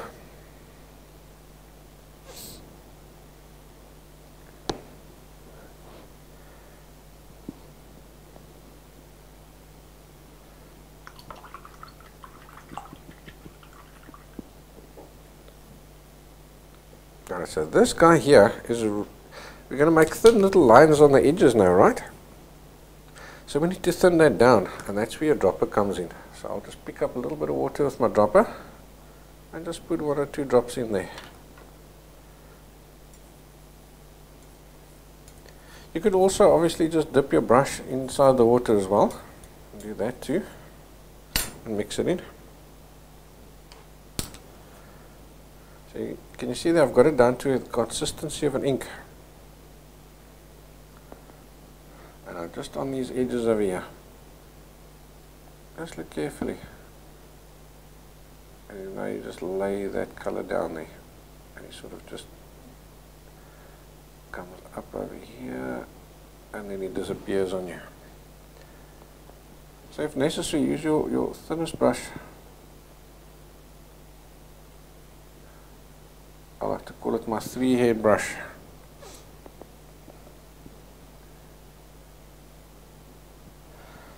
Oh, that one's still wet, so let's dry him quickly.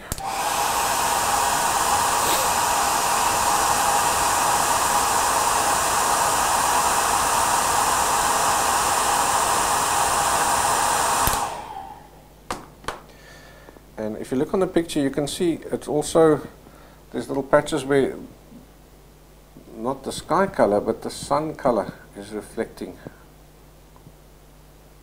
So then you just take a little bit of white with yellow in it and do the same thing. So there I've got this little sky color reflecting over there. So I put the color down, take the excess paint off the brush and just soften him in there like that.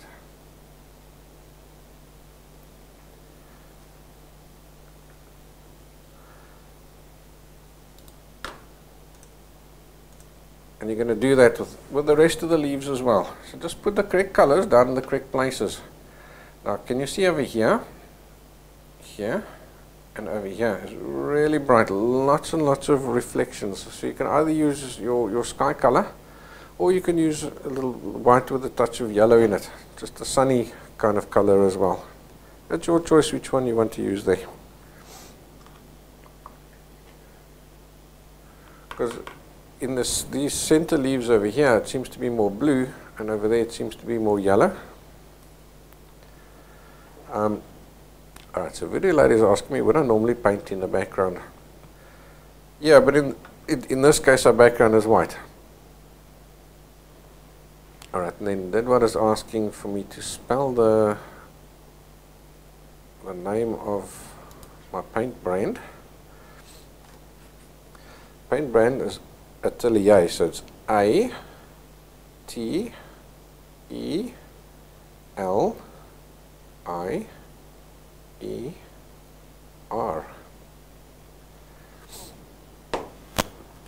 Atel I-E-R. Atel I-E-R. Alright, so now let's go over to the actual strawberry itself.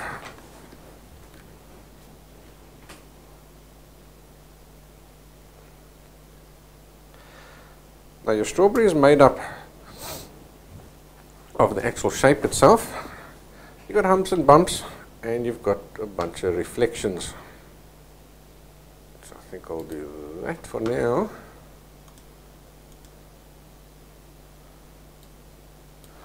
So again, what I'm going to do is I'm just going to look for the correct places. Remember, this was our middle mix, and this was a side mix, and then we said we're going to use that guy there for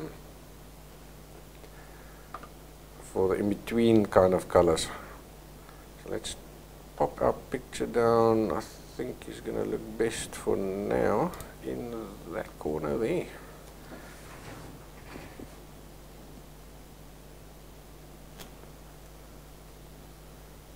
Let's just make sure he's focused.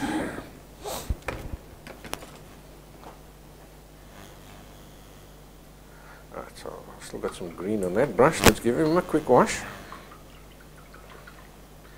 Yeah, the Atelier is an Australian brand. Let's see if I can quickly find their website for you. They do have suppliers all around the world though. They're pretty well sorted. I think their website is called Chroma Online.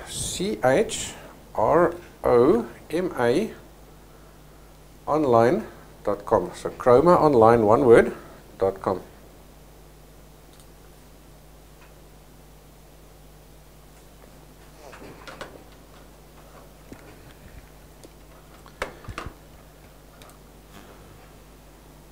Alright, and then Fernando is just wanting to confirm. He says the carbon paper doesn't bleed like you with a regular pencil. Fernando, yes, that's correct. I haven't found that the pen carbon paper bleeds. And that's why I'll still use that. Alright, so I'm picking up our middle color. That was that first darker green with a little bit of blue in it that we mixed. Now we've got this whole area over here, so let's give him just a quick little mist. And while I'm at it, I'm going to mist my palette again as well. Very light little mist on everything over there. That just gives us the moisture that we need so that the paint can flow. Now what I'm going to do is I can see roughly in this sort of area over here is this darker color. So that's all you're going to do.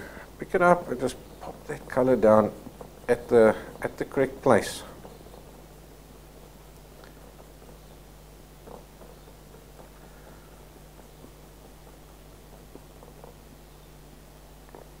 Seems to go quite far up over there as well, eh? I'll get that little edge over there.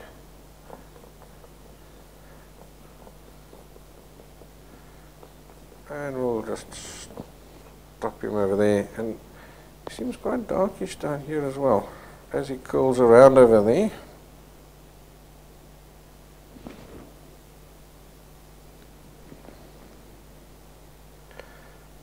Little hair there. Now I've gone over the line, so I'm going to have to just adjust his shape there a little bit.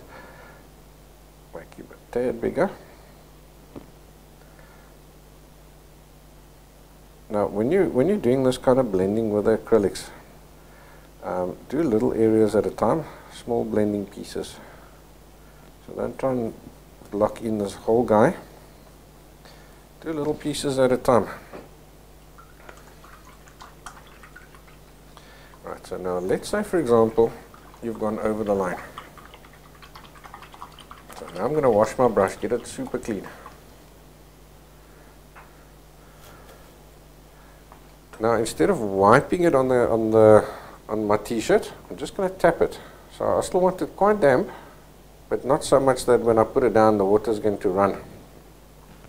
So you can see over there I've gone over the line. So now you're going to start outside the line while your brush is all still nice and clean. Let's get that over there. I just need to lift it up so that I can actually get there. And now you start outside and you gradually work your way in.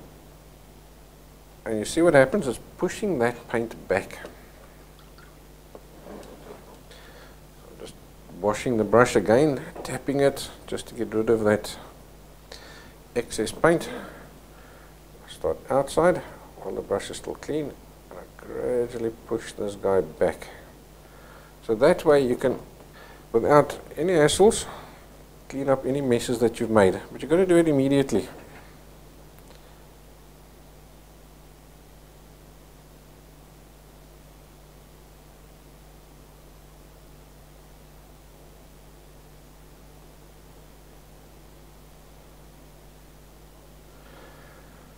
Alright, so with that guy in, now we're going to go over to the next color.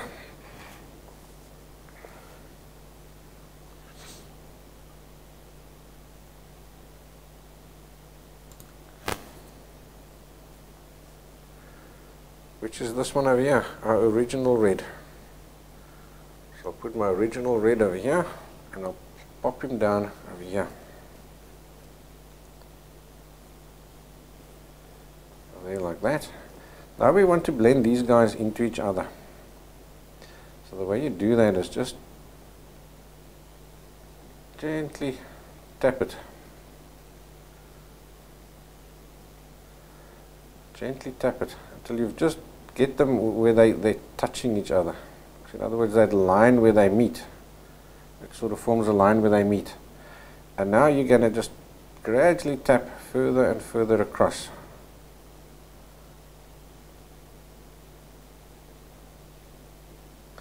As you're doing that, those two colors are mixing on the palette, oh sorry, on the canvas.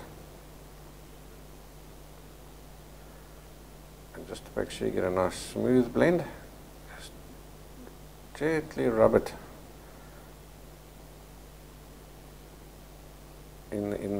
along the shape of the strawberry. So sort of imagine for yourself that you're rubbing your finger along the real cherry, listen to me, the real strawberry.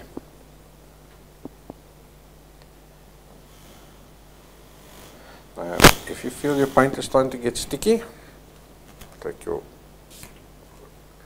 water and give him a light mist. The minute you feel that little bit of tackiness, give him a light mist.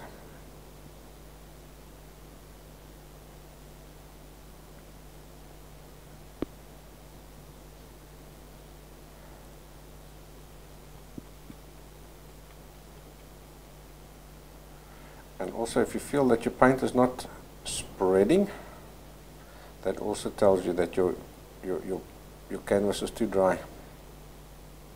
You just add a little bit more moisture to it, light little misting.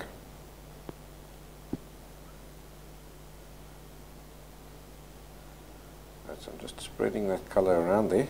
What you want to do is when you stand back, you mustn't see a line where those two colors meet. There must be no line. And it's absolutely gentle. I'm using the lightest touch. If I hold my brush any softer, it's going to fall out my hand. In actual fact, you'll see as we go along, every now and again the brush sometimes does fall out my hand. That's how gentle I hold it. There's nothing in art that you have to press hard. Nothing is heavy-handed.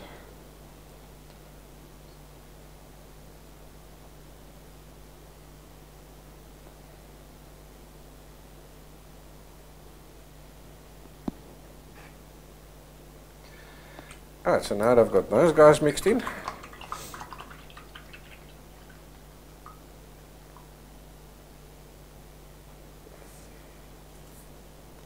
on And this side over here has got more sun, so I'm going to use this guy over here.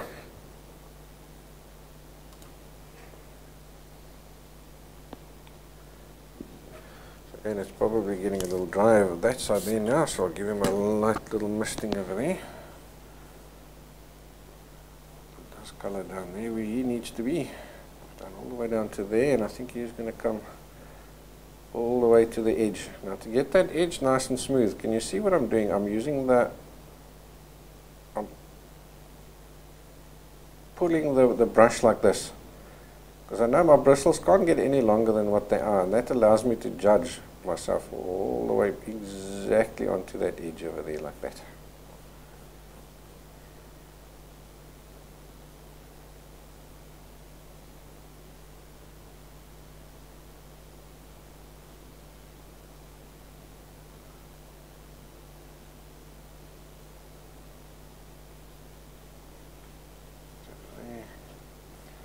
Cover him up. Alright, so when he gets to that line where they meet,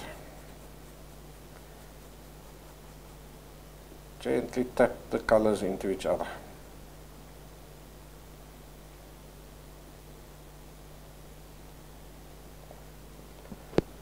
Until you get a nice, smooth, even blending.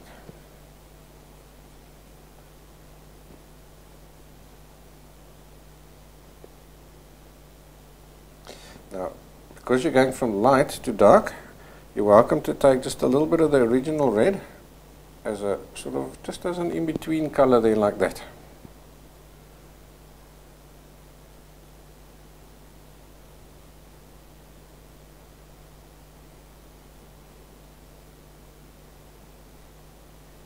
You'll probably find that that'll give you just that last little bit of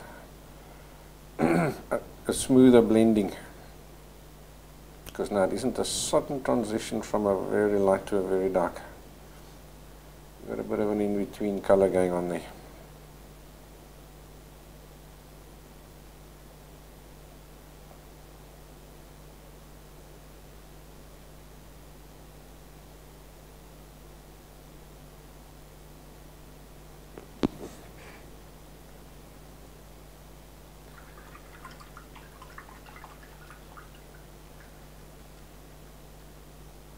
Okay, let's wash the brush.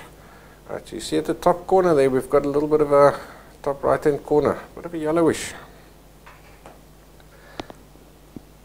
So I think what I'll do is I'm just going to pick up some neat yellow.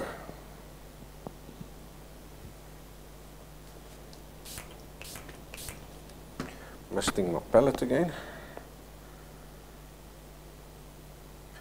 Pick up some neat yellow. I'll just pop him down in that corner over there. And if you pick up a little bit of the red along the line, that's fine. Okay, pick up a little bit of white, just add it to that. And like I say, if you pick up a little bit of red, it's going to happen. That's fine.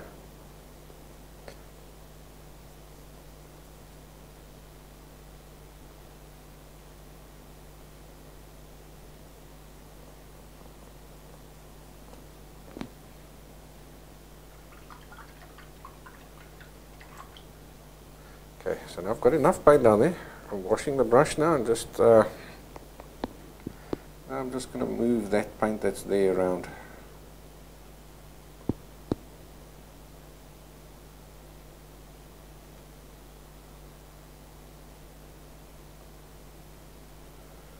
Gentle tapping motions like that. Now because you're yellow, you'll find your yellow is not very strong. The red will quickly overtake the yellow, so I'm wiping my brush off. The minute I get to that last little bit, I'm wiping all the excess paint off the brush. And I'll start inside this yellow and work in towards the red. So in other words, I'm pushing the yellow back instead of, or I'm pushing the red back instead of pushing the yellow back. And there we go, that's fine. Now this little corner here still needs to go a little bit darker. So I'll add a little bit of the dark clear back in over there.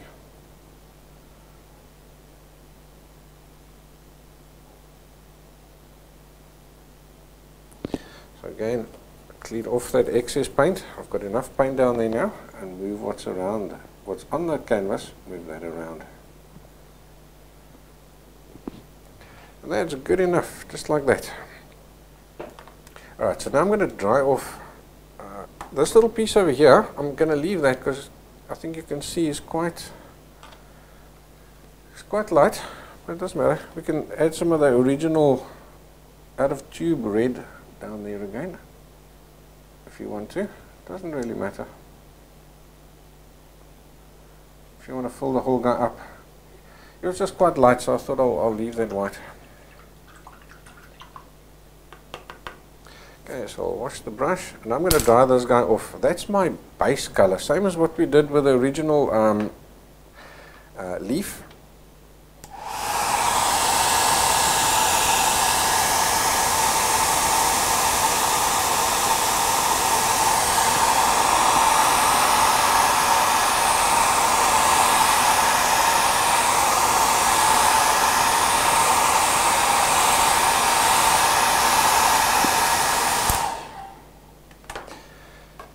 Same as what I did with my original leaf. So what that's done is got rid of the white of the canvas and added the correct colors in the correct places. Alright, so now what I'm going to do is I'm going to go back to my reference picture again. Now I'm going to add in all the little dots. So I'm just lining those guys up there again. So I know the bottom of the paper was exactly on the bottom of the canvas. Then I've got that little line over there as well, just to make sure the left and the right is correct. Okay, now we can use our pen carbon again. So now your watercolor carbon or your dressmaker's carbon paper won't do. You'd have to use dressmakers. You'd have to use okay, let me start that again. Got all tongue tied and twisted. This little piece, because now I've got dark underneath here, it's not a white canvas anymore, right? So I'm going to have to use my pen carbon, because the dressmaker's carbon paper and stuff won't, or the watercolor pencils we rub at the back, they're not going to show anymore. There's no ways. Alright, so now I'll just take a pen, and I'm going to mark every single one of these little pips.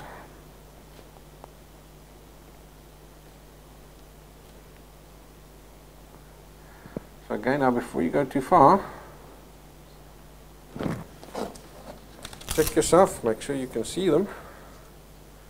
If you can't, you'll have to press harder or just rub a little longer. Make sure, yep, they're coming through lovely.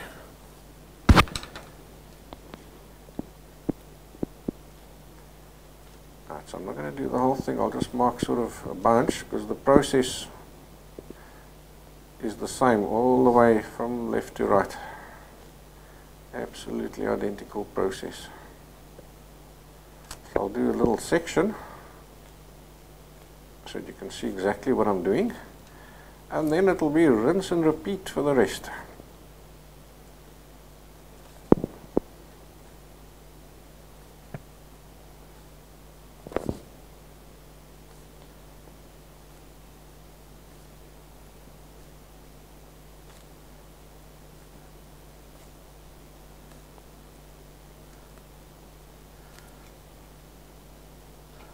Okay, so how's the acrylics working for you so far? Are you enjoying it?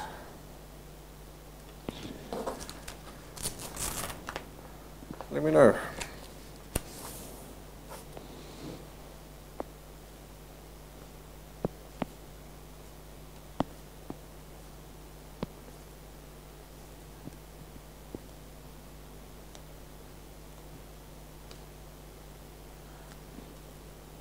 I think I should have enough dark pips there.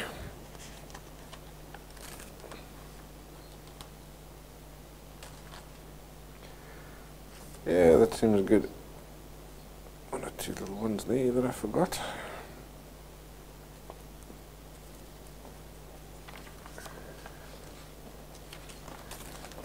Alright, now we can remove our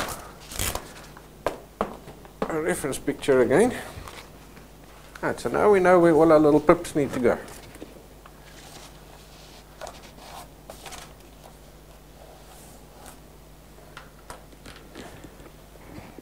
let's go and have a quick spy at the actual drawing a bit.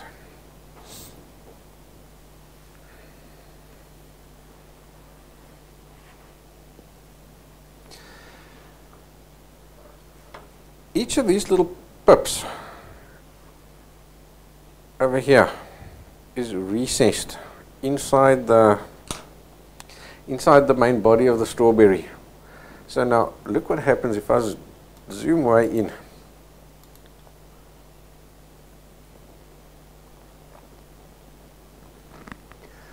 It's dark on the inside, and then it gradually gets lighter as we go outwards.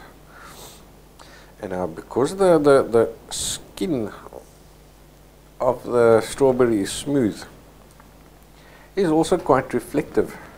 So can you see here we've got this lovely reflected light, and if you look carefully it seems to have like a bit of a blue haze. So you can see it over there, right? And then there you've got all these little reflections. So that's what we're going to paint. So let me just zoom out. So here we've got a nice bunch of reflections over here. Yeah, we've also got reflections, but they're just not as bright. It's sort of, we've blocked this in with a dark red, and it's almost like the reflections are just a little bit of the original tube red. Can you see that? Just a little bit of them in these areas over here. And then as we move out to the right hand side, we've got like a lovely sunlight. It's almost a bit of a yellow. I think we can see it best over here. Can you see that? There's a definite yellow haze, and even over there we can see there's a definite yellow haze. So I think in this, when the guy took this photo, he used two lights, because we got like a blue tinge on this side, and we've got a yellowish tinge on that side. So there's definitely two lights here, or maybe this here is reflected light, maybe from the side of his light box or something like that. So we'll use the sky color over here, and here we'll use that yellowish sun color that we mixed earlier for there. Now what's important when you do this is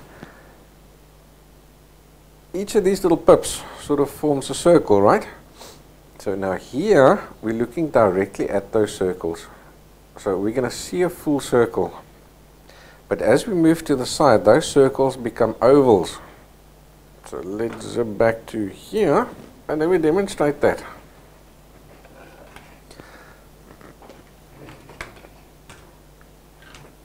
Okay, so here's your pip. So you're looking at it directly from the front, and that's in the center of the strawberry. Now as we move out to the side, look what happens. It's starting to become an oval. Until he's right on the side, we've got a really flat oval. And see, you can sort of see inside. Now what happens is this guy becomes sharp, and there's the shading, because this shading that you can normally see over here, so I'm going to curl my finger like that to try and demonstrate. See what happens with that shading? Is disappearing. It disappears on us until eventually all you can see is just the tip, just the edge. So maybe if I can use my hands like that to demonstrate. Can you see? You can see just the edge of my fingers over here. And as I curl around, now you're starting to see, if you're looking straight on, now you can see that full shading over there like that. So now you've got two. As it goes in this way, it comes out that way as well. So now look what happens. That shading there is going to disappear. See, now all I'm seeing is a sharp line there, but I'm still seeing that shading over there. Can you see that? Okay. And that's what's happening here on these strawberries. So let's go and zoom in. See here, I can see the shading is all the way around. But as I get to the side, I'm gradually starting to see just a line on the shading closest to me. See, it forms a sharp line. But that shading over on the other side, away from me, I can still see it. So just sort of remember that these sharp lines stay on the inside of the strawberry, and as you're moving outside the strawberry, you're seeing the shadings, because the opposite happens on this side. Now my hard line is over here, and there's my shading. So sort of on the outside of each one, eh? Alright, so let's do that. So I'll start off saying this little area over here. So I think we'll chuck that guy down there. We go to here. And let's zoom in on that little side over there.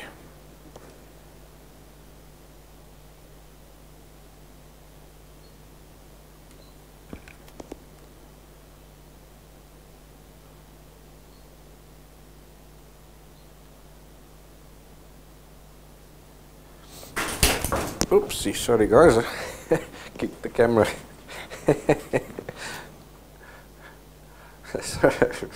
Sorry about that, give you a whiplash.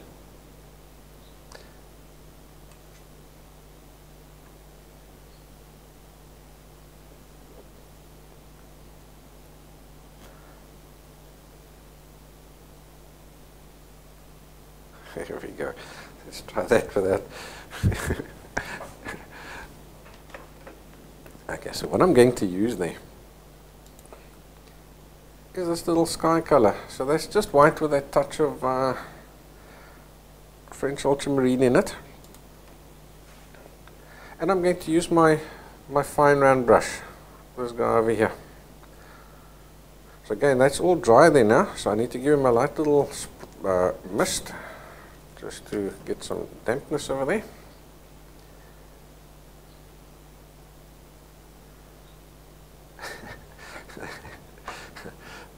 Sorry for scaring everybody.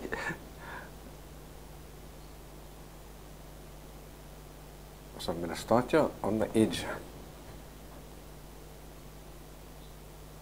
because I can see it's really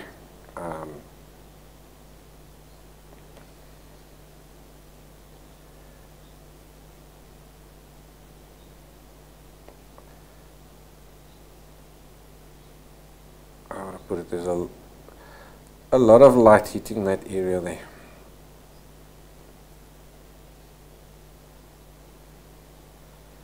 I'm just quickly mixing up a little bit more paint here. My paint is a bit not quite enough.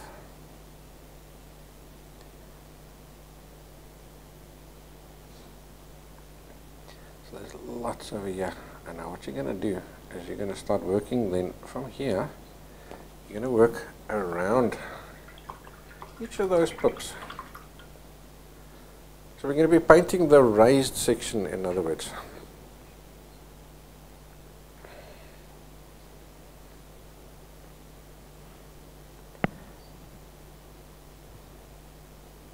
So now this guy is right up against the pip. Can you see that? Because we're seeing him from the side. That guy's right up against the pip there like that. That goes right up against the pip there like that. And now all you do is you're going to fill in the areas in between. I think this guy, I didn't quite dry him enough, he's mixing.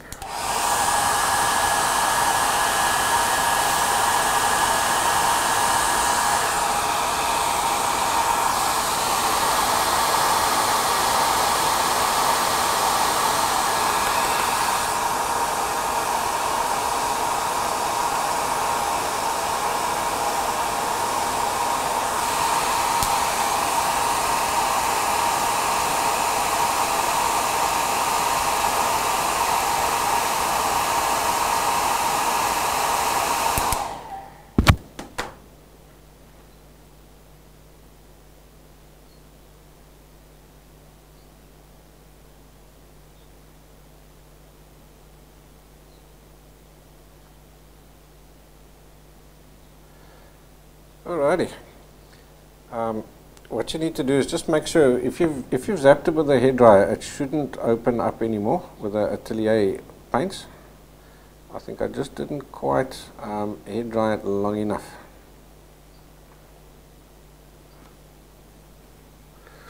So I'm going to pop that down over there. Now I'm going to clean off the excess. I've got enough paint down over there. Clean off the excess paint with my brush. And now we want to fade this guy over here in towards the pip.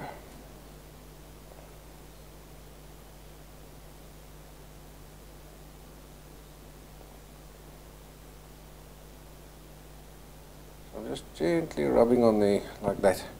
Now can you see what's happening? You've got a sharp line over there which lets you see in, and that fading lets you see out again. Okay.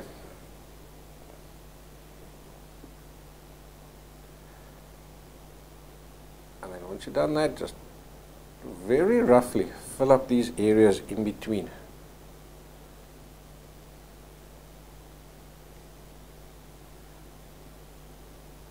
You can literally just let your brush dance. Don't block it in solid.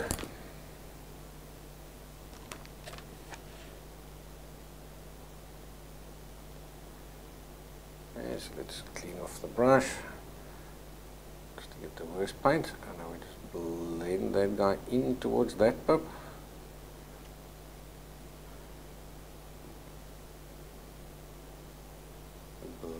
Guy in towards that pup to get that shading over there, and then the areas in between I'm just literally going to dance with a real rough tapping motion. It doesn't have to be solid. You specifically don't want it solid.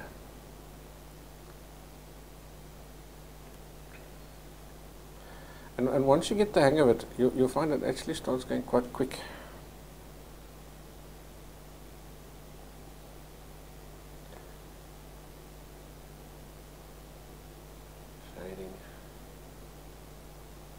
Shading. There's another shading that we need to do over there.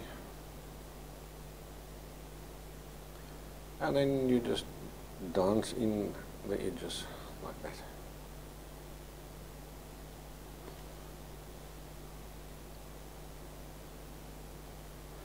And then here on the sides you get a few little odd guys like that as well. There's obviously pips going around the sides there too.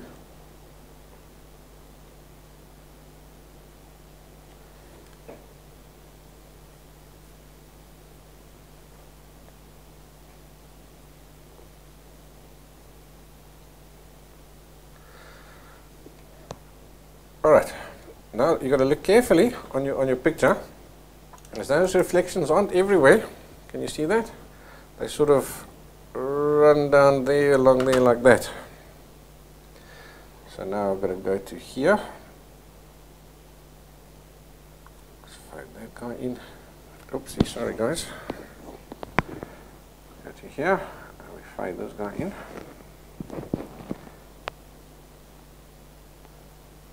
Fade that guy in. And dance in the gaps in between.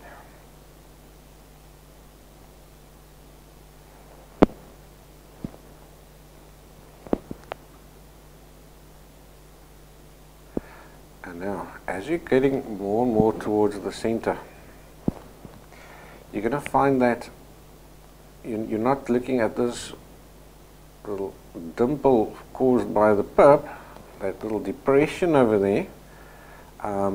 You're not looking at him so much from the side anymore. So you're going to gradually take these lines and move them up. So they'll start going further away from the pip.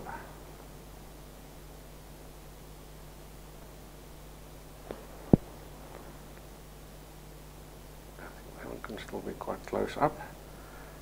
Sharp line, fading, dance in the gaps.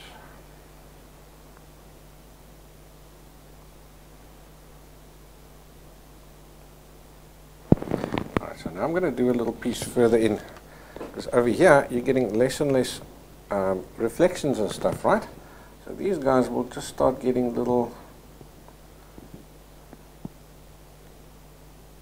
roundings like that. So put him down, clean your brush, and just soften those edges. Just soften those edges so they aren't so hard anymore. If he starts getting dry, just give him a light mist so that your paint can blend. You see that? The minute I've added that water, suddenly it starts moving around again. And now even these guys, just add a few little dancing bits.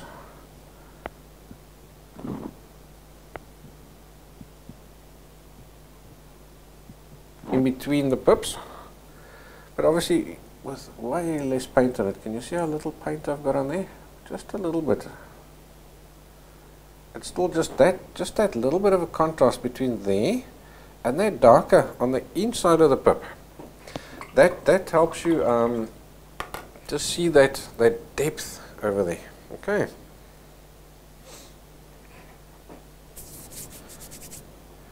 Alright, let's just quickly see the chat box and make sure everybody's still happy.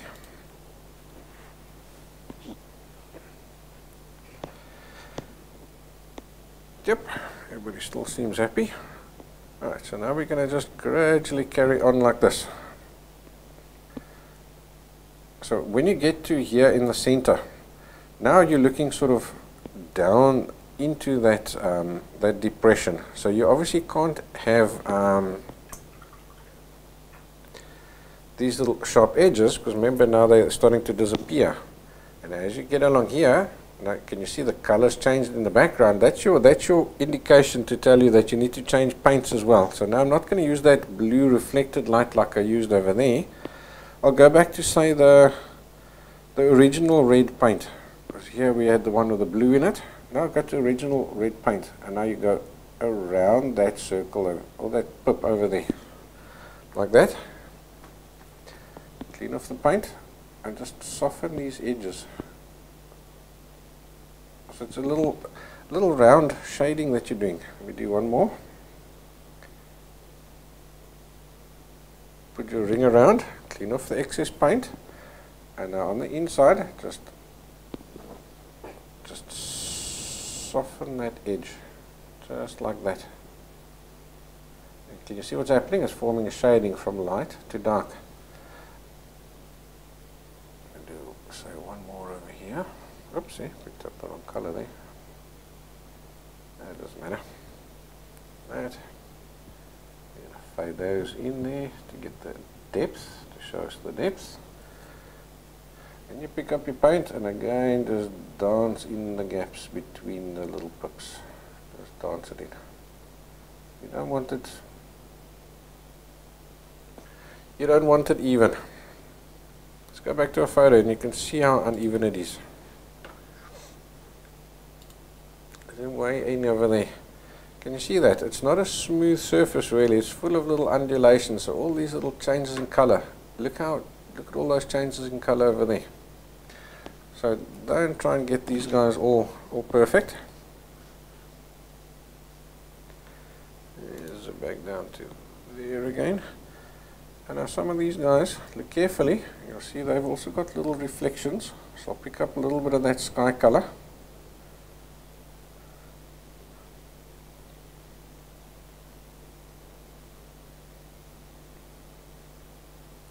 And as you come over here, they're catching less and less light, so I'll just add just a touch of a little bit of red into it.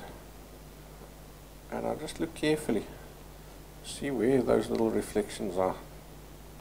You just zap them in there like that. And when you get to the right hand side, instead of using the blue, you're going to use the yellow. And then for the pips, just use your darkest red mix.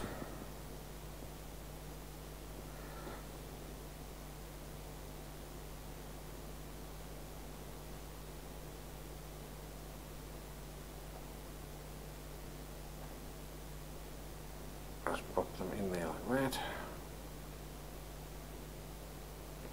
Now can you see what's happening here? We're looking at them, so remember there's circles, so I've got them rounder. Here we're looking at them from the side, so they're little lines.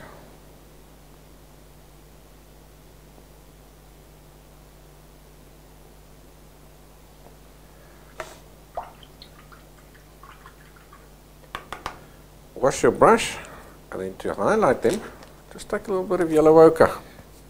Okay, so first let's dry that quickly.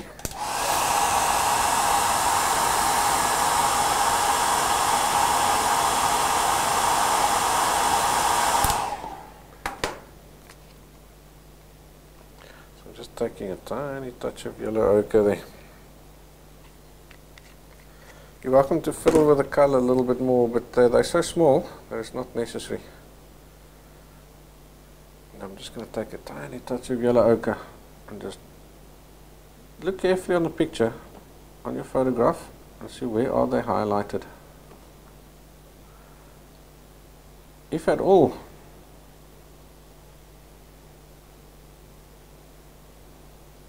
Just add each one a little highlighted, like that.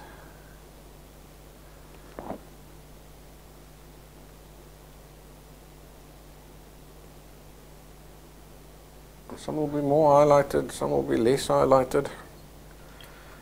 So don't try and get them all exact.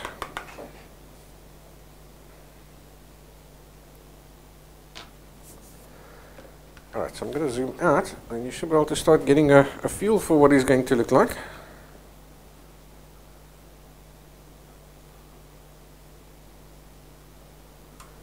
Okay, can you see those little reflections and everything over there? Alright, so now let me show you what it's going to look like when you're done. That's what he looks like when he's completed. Let's dump that guy over there.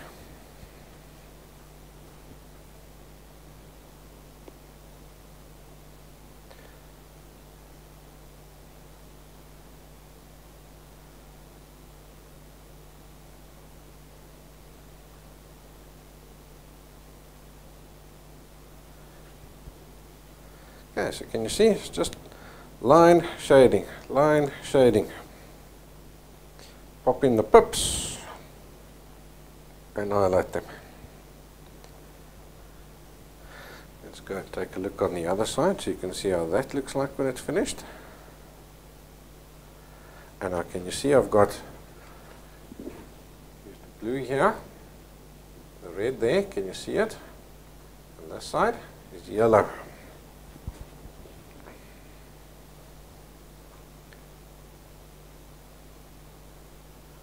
Like that. So it looks really rough. And let's show you what the leaves, what that looks like when it's completed. And that looks like that. So you see, just correct colors, correct places, quickly shaded in. And look for those little reflecting bits.